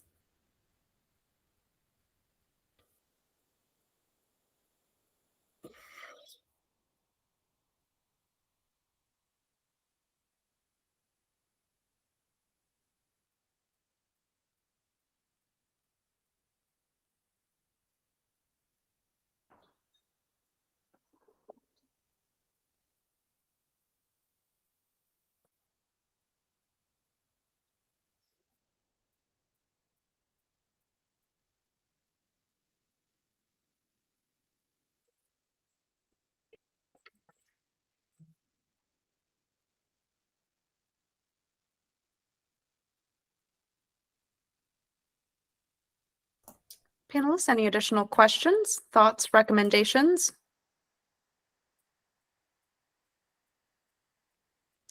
If not, Emily, as a staff discipline expert, do you have any additional information to share? I do have a few points. Thanks, panelists. That was really helpful to hear that additional information. Just to start, I had a couple of notes that I just want to uplift from what you all said, that, you know, just due to the nature of the geographic area and those that they're serving, they are, you know, filling an important need and space in their community. So I appreciate that that's an alignment. What you shared was really important and community centered in general. This organization started a few years ago, as mentioned, as a tuition-based academy, but they are now shifting to more of that community-based programs. So offering the scholarships and the free program, it just seems to be in alignment with the direction that they're going and filling that need for the community. So I really appreciate that and the additional comments that you shared about kind of that mission and where they're headed in the future. A couple of notes about in section B1 and 2, that's around the creative process and strategic planning efforts. I think they did a great job of really sharing again about the community needs and reflecting interests of the community and regularly evaluating and staying in conversation with the community. And I think that was answered in both of these questions, also within strategic planning. However, I would recommend that when considering strategic planning and long-term strategic planning efforts, to really think about those goals, those long-term goals, those long-term strategies. While they may not be able to go through a full-on strategic plan with a consultant, really thinking about those overarching goals as an organization to help support and guide the programming, rather than the programming guiding, that continual conversation. So just thinking more broadly of where they're going would be my recommendation. I was also curious to know why they had been evicted. Why they had to move 3 times, and you said that they were evicted. So that was good to know. I would like to know a little bit more about those challenges, or what occurred, just to see if that would, it may be an opportunity for them to, again, think about strategic planning, long-term planning, and what a building or a space or future partnerships might need for the organization. So how can they turn that into an opportunity for strategic planning? I also appreciate the community data that they shared. They seem to really have a good sense of who's there and who they're serving. However, would challenge them to think a little bit beyond diversity is just race-based, but how might they diversify in other ways? So thinking about age, ethnicity, gender, et cetera, and what strategies might be in place to know that they're meeting those goals and diversity of the community. And additionally, I would also challenge them to dig in further to the question regarding non-dominant norms, goals, values. What does this mean for the organization? How are you taking on creative risks? So recommend just thinking about that further and how you can expand on that as you're serving your community. Thanks. Thank you. Based on the information gathered from the discussion, please take time now to adjust any of your scores and comments in Smart Simple in alignment with the rubric. When finished, click Complete. We'll take 3 minutes to do so now.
And the average final score is 89%. Next, please open application from Passenger, application ID 2024-17057. The average initial score is 95%. The panelists that conducted the artistic activity visit, Robin, will now have 2 minutes to share any information gathered. Thank you. My artistic activity experience of Passenger included viewing and listening to a variety of recordings available on the Passenger Books website, as well as a conversation with Kendra Kapelke, board president and one of the editors. I sampled virtual poetry readings, a weekly podcast, and a recent recording of a live event featuring Mark Elber, winner of the 2022 Henry Morgenthau III Prize. The targeted demographic of Passenger is writers over age 50. I was delighted by a video of a 104-year-old reading one of her own poems. In all of the virtual readings that I watched, it was clear that the writers had been well prepared to read their work. Production values were high, as demonstrated by clean editing and captioning, as well as some added music. Passenger also produces Burning Bright, a weekly podcast presenting poetry and prose by writers over 50. Each episode lasts about 6 to 7 minutes, and I enjoyed listening to several themed segments. Host John Shore introduces and reads the poems in a clear and resonant voice. Much of what was included in the MSAC application was supported by what I saw and heard. Older writers were uplifted and valued. More specifically, during COVID, seniors were especially isolated and silenced. Passenger deftly pivoted to create online community and became a lifeline for their constituents. Thank you. Thank you. The panelists that held the in-depth conversation, Alonzo, will now have 2 minutes to share any information gathered. On March 1st, I met with Passenger Books at the Baltimore Hebrew congregation.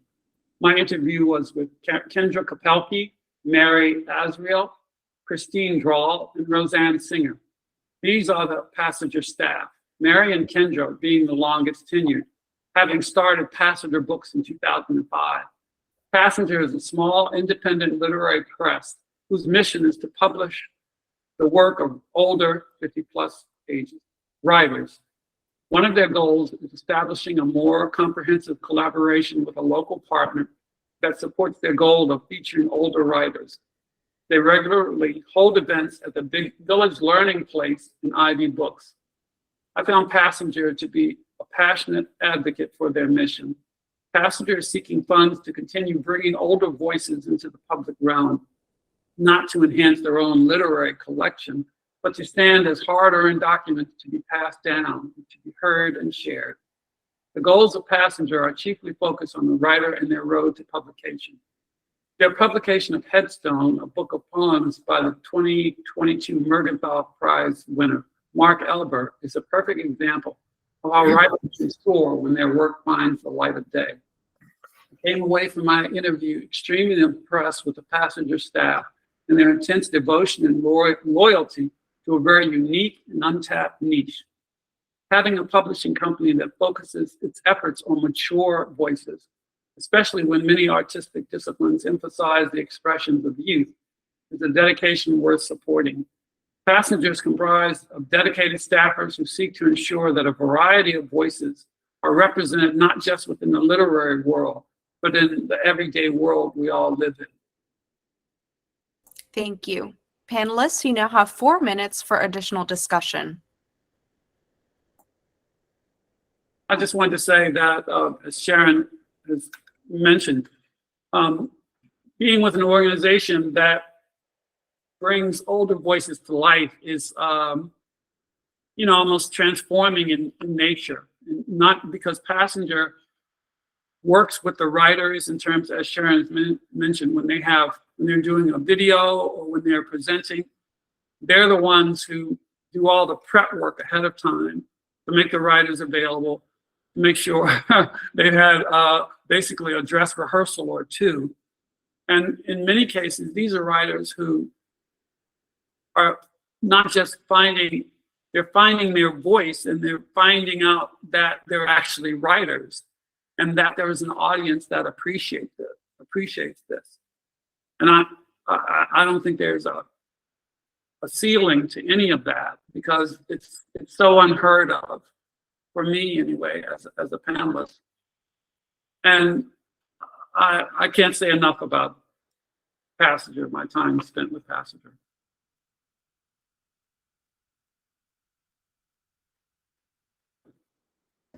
Well, I appreciate you giving me credit for those, but I think a lot of those comments were actually made by Robin. But I would like to, that's okay. I just wanted to clear that up. And I just wanted to add myself, I was touched when I read this. I mean, really, we are such a youth-oriented society, and to see some credence given to 50 and over, I mean, it was just, it meant a lot to me. My father's a writer, has been his whole life, taught journalism, wrote for newspapers, and he's still writing, and he just had his 90th birthday on Saturday. So I just think it's great to keep people going and being productive and listening to their voice, especially as they get older. They have so much wisdom to pass on. I just think this is a remarkable organization. Apologies, Robin and Sharon. No problem.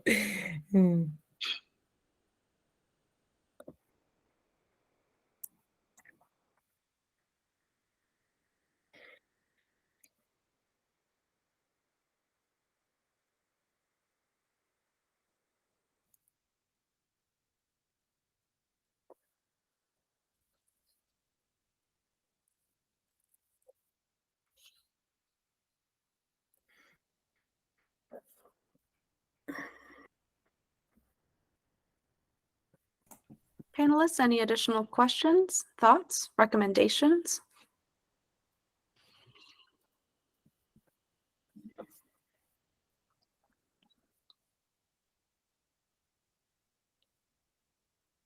If not, Laura, as a staff discipline expert, do you have any additional information to share? I found this application to be extremely thorough and clear. So, and panelists, you already hit on many of my points. So I'm not going to repeat things that have already been said.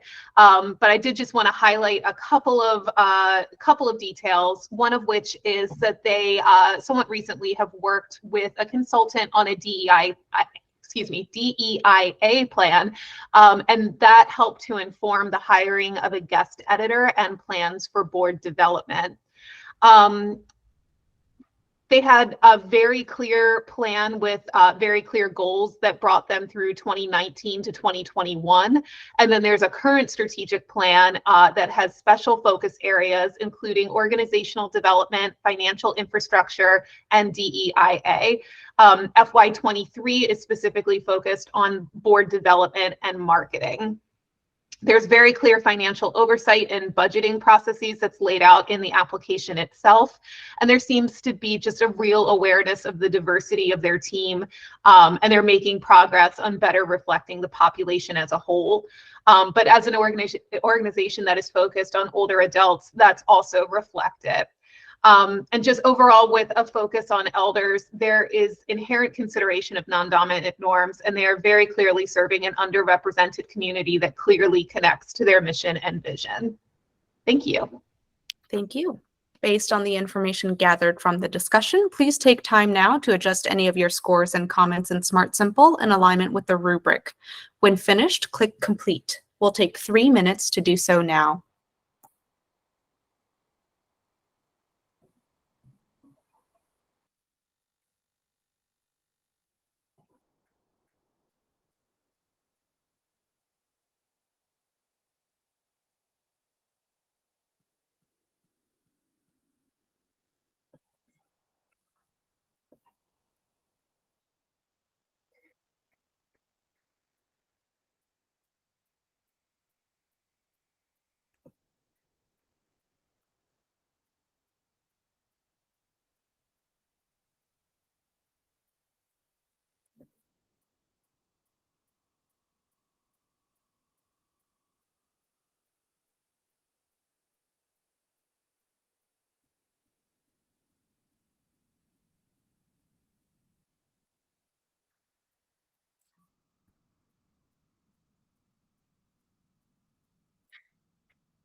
And the average final score is 98%.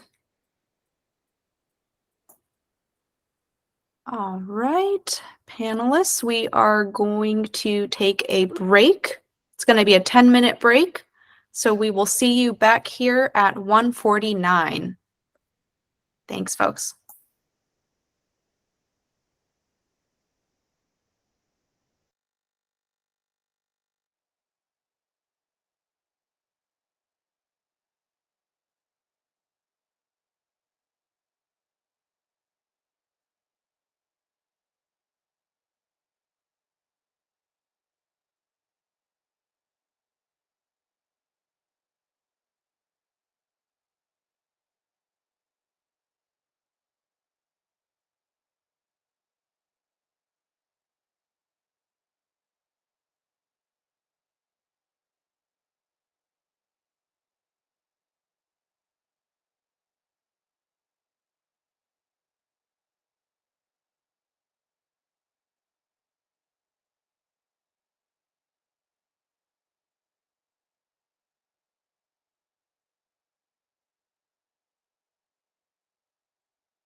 All right, folks, the time is now 1:49. Please make your way back.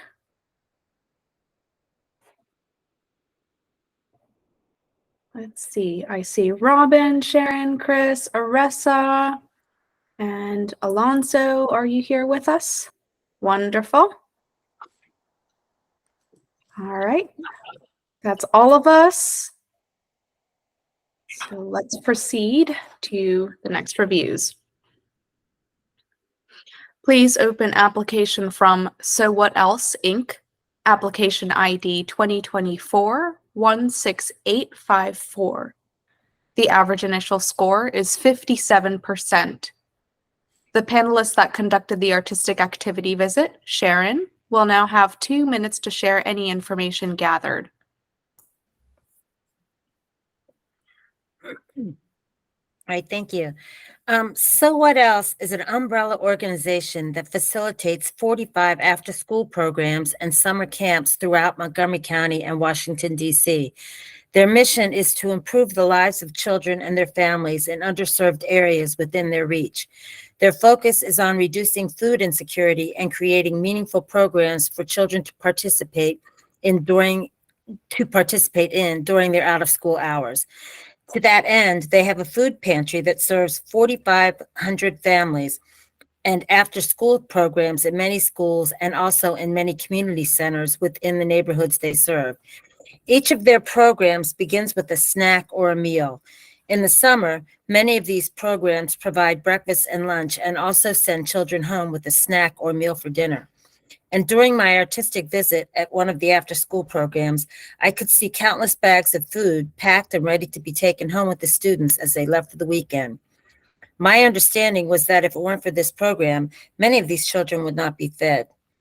All of the programs under So What Else are free. Embedded in their programs are striving to enhance community engagement, teamwork, and empathy.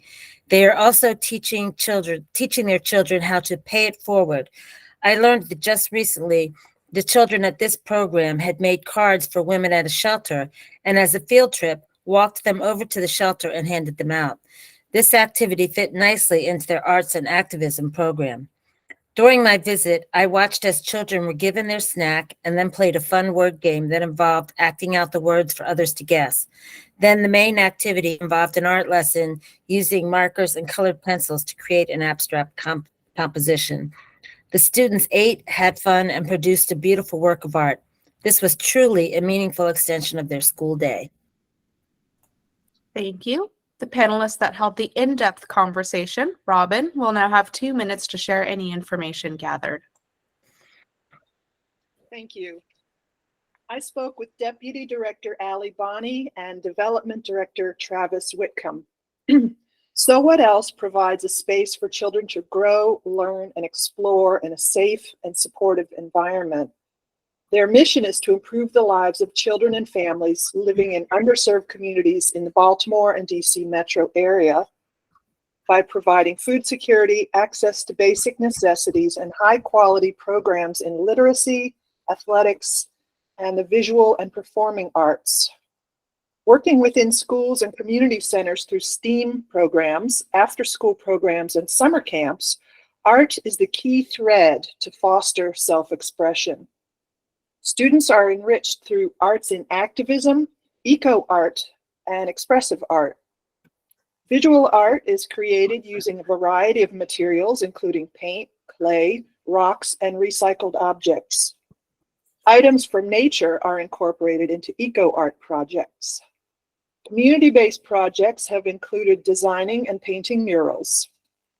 Projects may be done in groups or individually. Working with a team of educators and connecting with parents to determine the needs and wants of students, So What Else develops its curricula emphasizing the power of art. Assessments are carried out before, during, and after each program. A significant marker of SWE's success is the longevity of its relationship with constituents.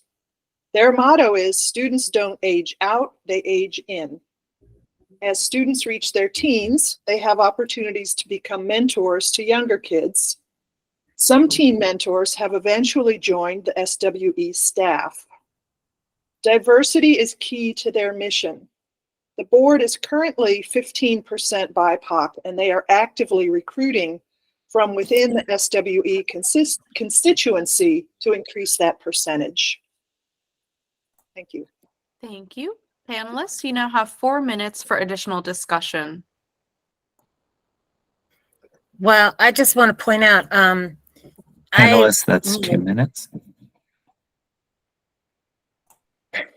Okay, well, I just wanted to to add on to this that I grew up in Montgomery County and I taught in Montgomery County for 30 years, and it has changed a lot. I mean, where it was initially one of the wealthiest counties in the country, it's a very diverse county now. I mean, a lot of the kids that are in this So What Else program are homeless, and there's a great need in Montgomery County that people don't realize. They look at it maybe in a different way if they haven't been there, but the county has changed quite a bit, and there's a great disparity between the rich and the poor in Montgomery County, and we're dealing with some kids here that really need everything we can give to them to make them rise up, just like in Baltimore City. And a lot of these, I mean, Montgomery County is probably one of the most diverse counties in the state. We have kids from every country you can imagine are in Montgomery County, and there's a huge non-English speaking population. There's so many things that go on there that I think people are not aware of if they haven't spent time in Montgomery County. So I'm just sad when I see the score that they were given at 57%, because I know they won't get as much money that way. And I think they are really deserving of the money that we could send to them, because these kids really need everything we can give them. Mhm.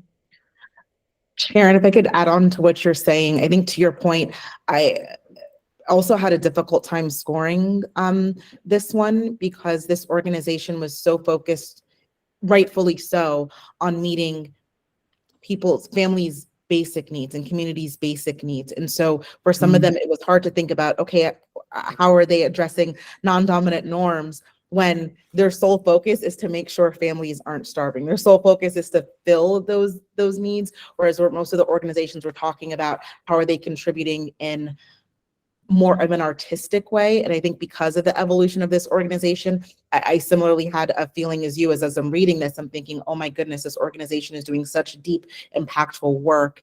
But I'm having difficulty scoring it because of the criteria in the rubric, and wondering if there's another, like, maybe this is more like a broader Arts Council question, which is, what can we do in this scenario when they are so clearly meeting a community need in a way that other organizations within this group or this cohort aren't, because their focus is very different? So how can we make sure that we are incorporating them in a necessary way that doesn't negatively impact their scoring based on our rubric?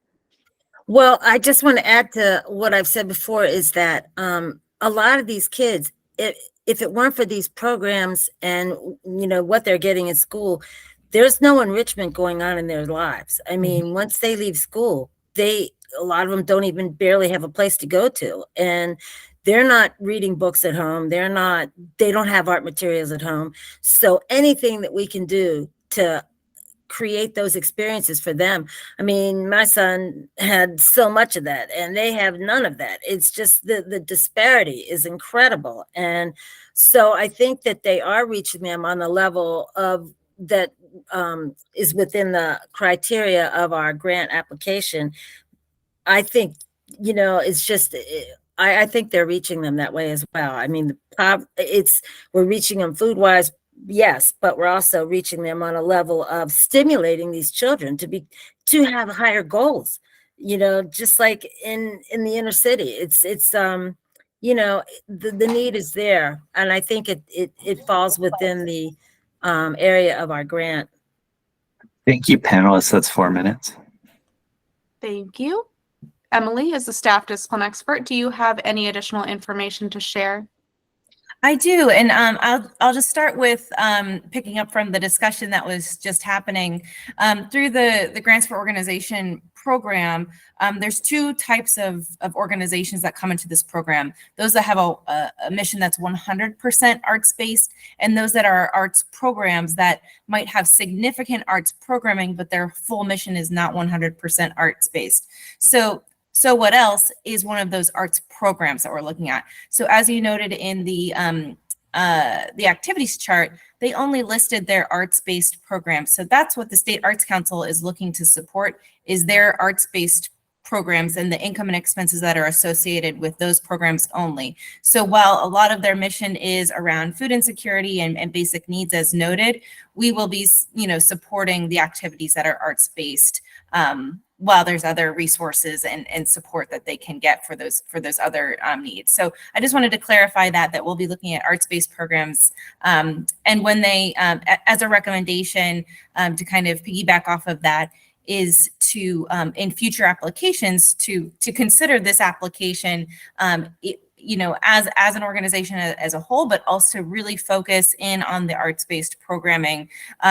So Aressa, as you mentioned, thinking about non-dominant norms, and how the sensory and emotional engagement, where they're not necessarily answering those directly in this application, I would recommend digging into those questions a bit more and how they want their folks to engage with their arts-based programming, so that what sensory and emotional intent they have behind the arts programming, and additionally how the organization is thinking about creative risk and non-dominant norms within the programming, where some of those other non-arts thoughts and mission-driven, ideas and goals and objectives, those might also be engagement opportunities through the arts, and they might be being served in that way, really focusing on the arts first. And within this application, I think would be helpful and help bring some clarity overall to the work that they're doing. I also had some questions about who is making the final decisions on programming and who's involved with the development of programs, evaluation, and how the community and participants are evaluated to help inform those program decisions. I think, Robin, you mentioned the assessment before, during, and after those programming, so thanks for that clarification there. And I would encourage them to explain that a little bit further in their next application. I was always also curious about the process of developing their strategic plan. It looks like they have one in place, but would like some clarity around when it started, if it's already been in process or if this is new. Again, who was involved, the community and stakeholders, and recommend clarifying how they know the plan is representative of community and how the arts also show up within that strategic planning effort. Also would recommend clarifying some indicators of success for the structure of their staff and board. Again, there's a lot of pieces in this organization, so identifying how they're successful in their structure would be helpful. I also noted they had a great example of a challenge that's being addressed, but would also like to know how challenges are more regularly identified and addressed on a more ongoing basis. And how might somebody bring up a challenge for discussion and to address that further. Let's see. The other final thing I had was recommend expanding further on their budget and financial monitoring. So who's involved with the budget creation, process of finalizing and taking it to the board? Are there regular reports completed and reviewed, and how those day-to-day expenses and income are being monitored? So further clarity there would be helpful. I think that is about it. Thanks. Thank you. Based on the information gathered from the discussion, please take time now to adjust any of your scores and comments in Smart Simple in alignment with the rubric. When finished, click Complete. We'll take 3 minutes to do so now.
And the average final score is 65%.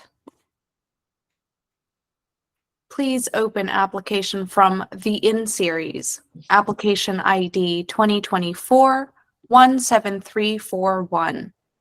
The average initial score is 85%. The panelists that conducted the artistic activity visit, Aressa, will now have 2 minutes to share any information gathered. Thank you.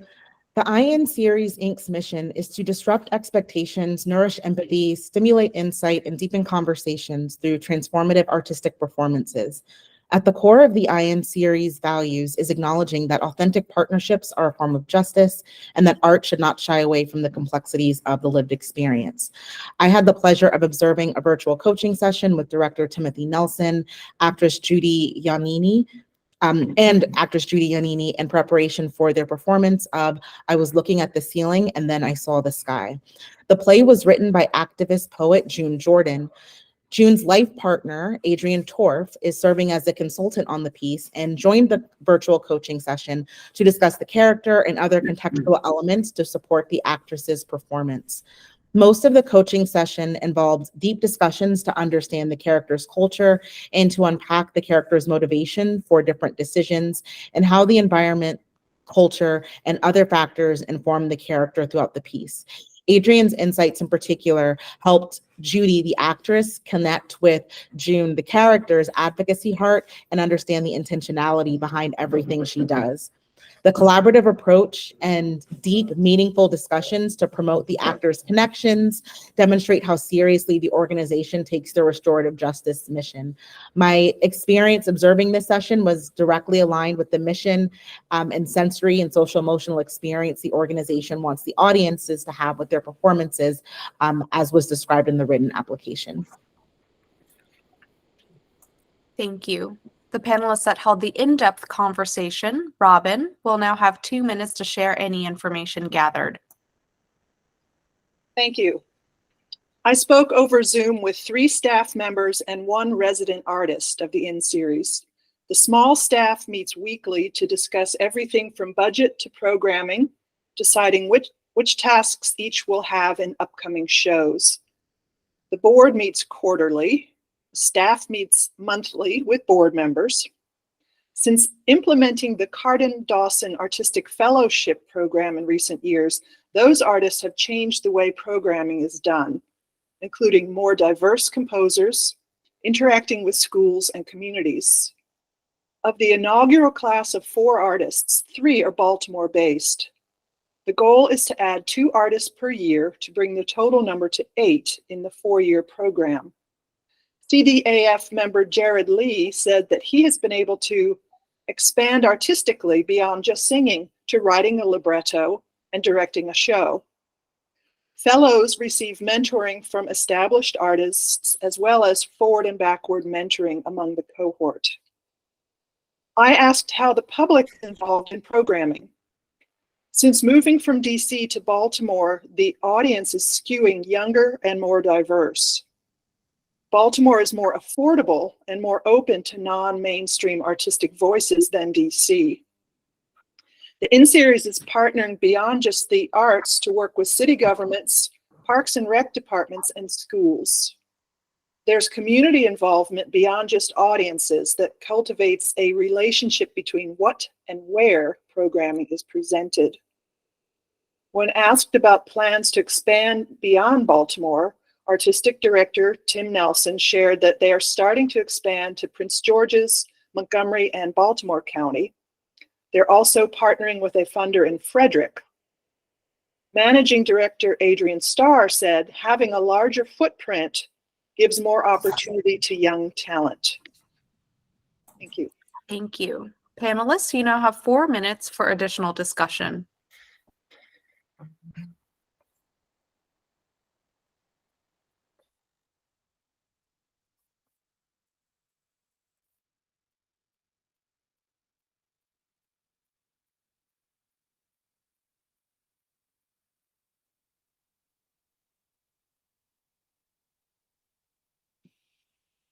Oh, I will add that in terms of getting feedback, because Baltimore audiences tend to skew younger, they find that those people are more inclined to fill out a survey online than the old-fashioned pencil and paper. But also the fact that their hub is now Baltimore. The artistic fellow Jared Lee said it's pretty great to just roll out of bed and walk down the street to rehearsal rather than commuting an hour each way. So that's just partly that shift from DC to Baltimore kind of reflects, sadly, the gentrification of DC, which is my hometown, which artists can't afford to live there anymore. So there's kind of Baltimore is really happening in terms, it's sort of like what Adams Morgan was in the 80s. So that was part of the reason why they made this shift. And it seems to be really serving the new demographic and constituency.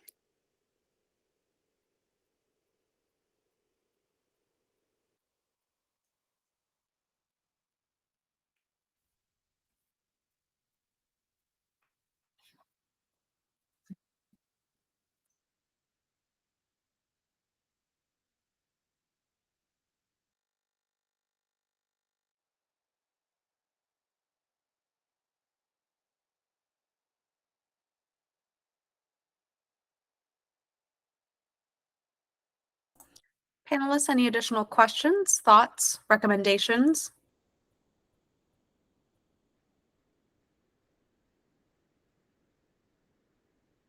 If not, Laura, as a staff discipline expert, do you have any additional information to share? Just a few things. So just to clarify one thing, so the organization is still incorporated in DC. So just to clarify that, at least at the moment, this is considered an arts program. So we would only be looking at the Maryland-based programs. That might change in the future depending on the organization's goals and everything. But as of this application, we're just looking at those Maryland-based activities. So just want to make sure that that is clear.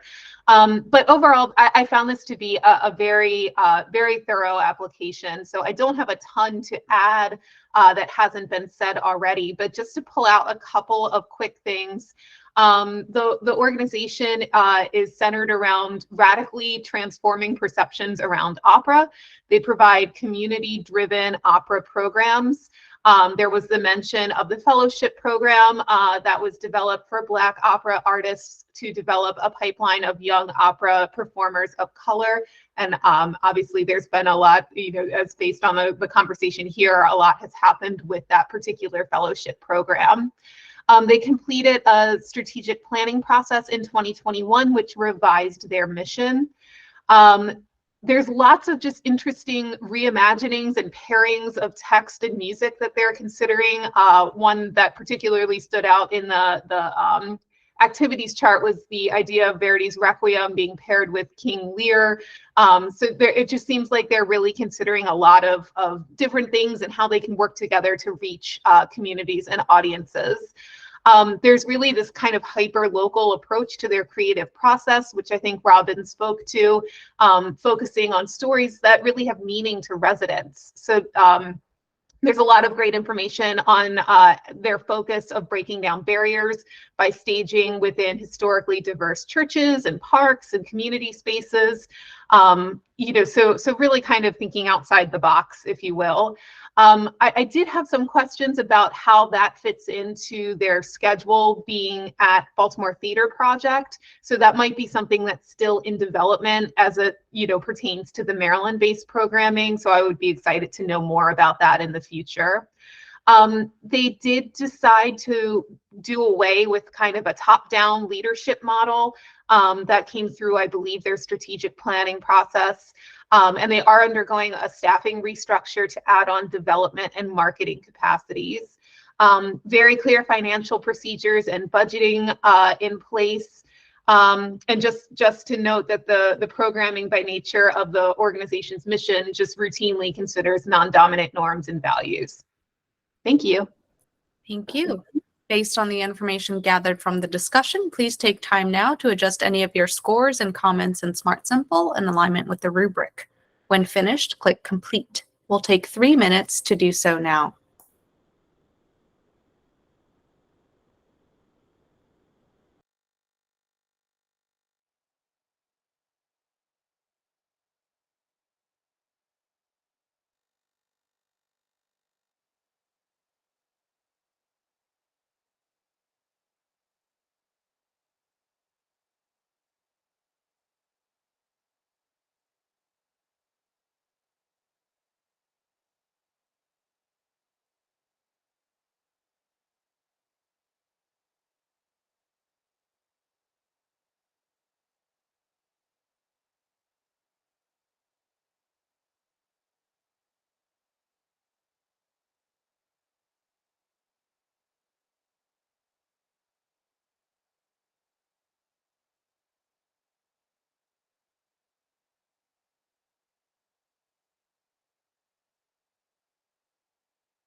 And the average final score is 84%.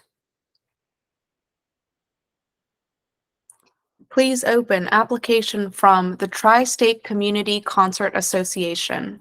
Application ID 2024-17277. The average initial score is 79%. The panelists that conducted the artistic activity visit, Chris, will now have 2 minutes to share any information gathered. Thank you. The Tri-State Concert Association has been bringing entertainment to seniors in the Cumberland area for quite some time now. Their artistic activity included a glimpse into their most recent concert, Chris Ruggiero, Sounds of the 60s. This performance, like many of their others, focused on a performer that covers music from the 60s and 70s. Chris had a lovely tone to his voice and had a very polished act with the live band, which incorporated songs with short interludes of dialogue that focused on the theme of love. Tri-State does survey their audiences to hear their opinion on performances and then works with a talent agent to book their requests within their budget. During the pandemic, they lost access to their space and have had to move to a large multi-purpose room instead of a theater. Their team must put up and take apart the seating and stage every night, which is a testament to their dedication and their volunteers. All the while, their audience has stayed loyal with a very large in-person presence at Chris's show. It's notable that they also provide dinner and drinks before select performances to make it easier for their population, and have prioritized those seniors who are disabled by providing volunteers who can guide them to their seats and allow them to have an enjoyable evening where everything is provided for them. All in all, audience members receive a genuine experience when they attend a performance. Unlike a larger concert venue, Tri-State is sure there is an actual human helping at every stage of the process, from ticket sales to entering the theater to dinner to seat. The personal touch is what sets this organization apart while providing a unique opportunity for music and fellowship in a rural area that may not have access to these opportunities without Tri-State. Thank you. The panelists that held the in-depth conversation, Sharon, will now have 2 minutes to share any information gathered. Thank you. Tri-State Community Concert Association Incorporated is a group dedicated to providing musical entertainment for an underserved population in Western Maryland, those community members who are 60 and over. Tri-State is located in Cumberland and serves constituents coming from Maryland, West Virginia, and PA, as those 3 states converge in this tri-state region. Most of these constituents have neither the ways nor means of traveling several hours to a music venue in Baltimore, Washington, or Annapolis. So Tri-State has been bringing the music to them since 2000. COVID, of course, has affected their concert program in many ways. First of all, as their constituents are older, many simply have not and will not return to the concert program because of COVID concerns. After reaching out to their constituents post-COVID, however, they found that the oldies generation had indeed aged out, but the baby boomer generation was ready to go. It was a gamble, but they went ahead and put together a shortened concert series in 2022, opening with a new concept of serving a meal along with the concert. The audience is currently about half of what it was, but they feel that it will continue to grow. Obstacles abound, however, in that they have no concert hall in Cumberland, and they have relied on school or auditoriums at the local colleges and high schools, which are now not feasible.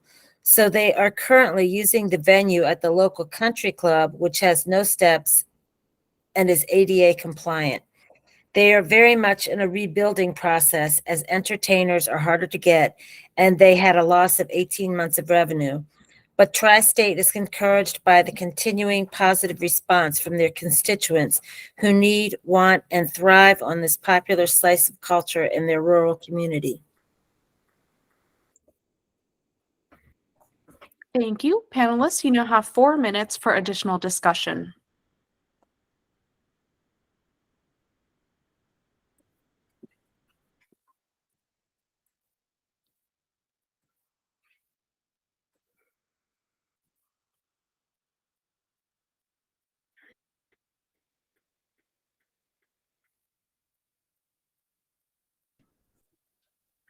Well, I think one of the really unique things about this organization is that it does deal strictly with the older generation, and that they're really trying to provide entertainment for in an area that really doesn't have a whole lot to offer to, people who have a hard time getting around and getting out. And they're doing everything they can to create ways for people in nursing homes to come to these venues and to see these entertainers perform. They're doing a really great service for people who really have the need for some entertainment in their lives, some extra joy. Extra joy is always good. Hey, Chris, maybe I missed it, and you said it and I missed it. The concert you attended, was it well attended? So they have about half of their audience space there. The room was pretty full. So I think that, probably around 200 folks were there from what I saw.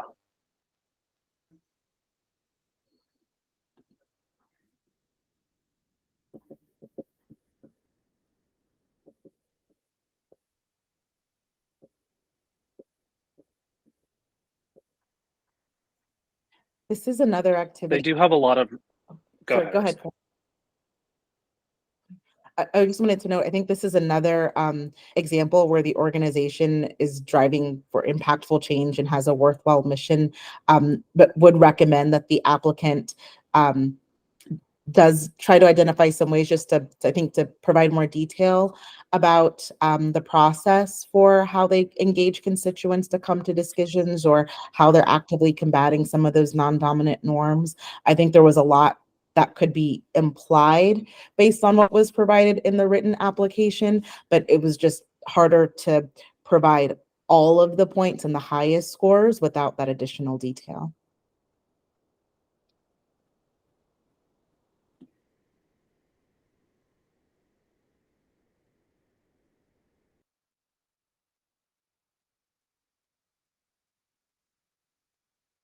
Well, I do know that formerly out in Western Maryland, in that area, in the Cumberland area, they did have a jazz concert that was there on a yearly basis. But I asked the woman about it when I was talking to her, and she said that the attendance had dropped off so much that they weren't doing that anymore. So this particular organization is really kind of filling a void that was created. I mean, they were there ahead of the, I think they were there side by side with the jazz concert, but now if the jazz concert is gone, there's really that much less.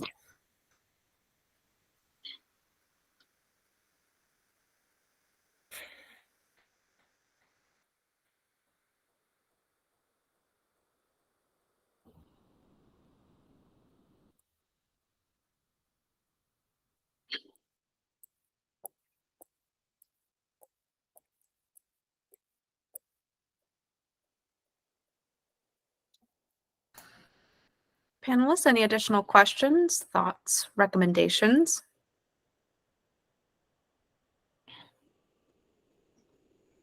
If not, Laura, as the staff discipline expert, do you have any additional information to share? I do have just a few comments, and just to kind of reiterate, Sharon, what you just said, that I just want to pull out that this is an organization that's in the Western Maryland region. It's situated in an area of the state that doesn't have easy access to large numbers of arts organizations and programs. So they're clearly working to serve an identified need for this particular community. The majority of my notes and comments really have to do with the mission of the organization. As it is said several times throughout this conversation, the organization has really identified a focus that's largely on an aging and senior population within this community. But the mission of the organization is to, quote, bring the finest in live entertainment to the Cumberland tri-state area that is affordable to the means of the local community. So right now that population is not really identified within the mission. So I would encourage the organization to consider refining their mission and vision and values and all of those supporting pieces to specifically address that population, if that is indeed where they're going. They might consider some kind of long-term or strategic plan to help through this process, and then refine the mission and the other components of the organization. I would definitely encourage them to really talk with talk with the public through any kind of strategic planning process, engage their feedback and their input into the wants and the needs of the organization. It's a really great opportunity for the organization to get the buy-in from the constituents at large and really understand what those needs are so they can be fully reflective of the community through any revisions that the organization might have moving forward. And if they do decide to make any kind of changes in connection to that, if the current focus is on kind of the baby boomer generation, how will that then change as other generations age? So how will the programming reflect choices of Gen X and millennials one day? I think that would be kind of the long-term planning questions to consider. And just as Aressa pointed out, I would encourage them to consider other non-dominant norms of their programming. And again, talking to the community, I think you can find some of that information out as you dig in deeper. And I think that just skimming through my notes, make sure I got everything. I think that that's everything. Thank you. Thank you. Based on the information gathered from the discussion, please take time now to adjust any of your scores and comments in Smart Simple in alignment with the rubric. When finished, click Complete. We'll take 3 minutes to do so now.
And the average final score is 81%.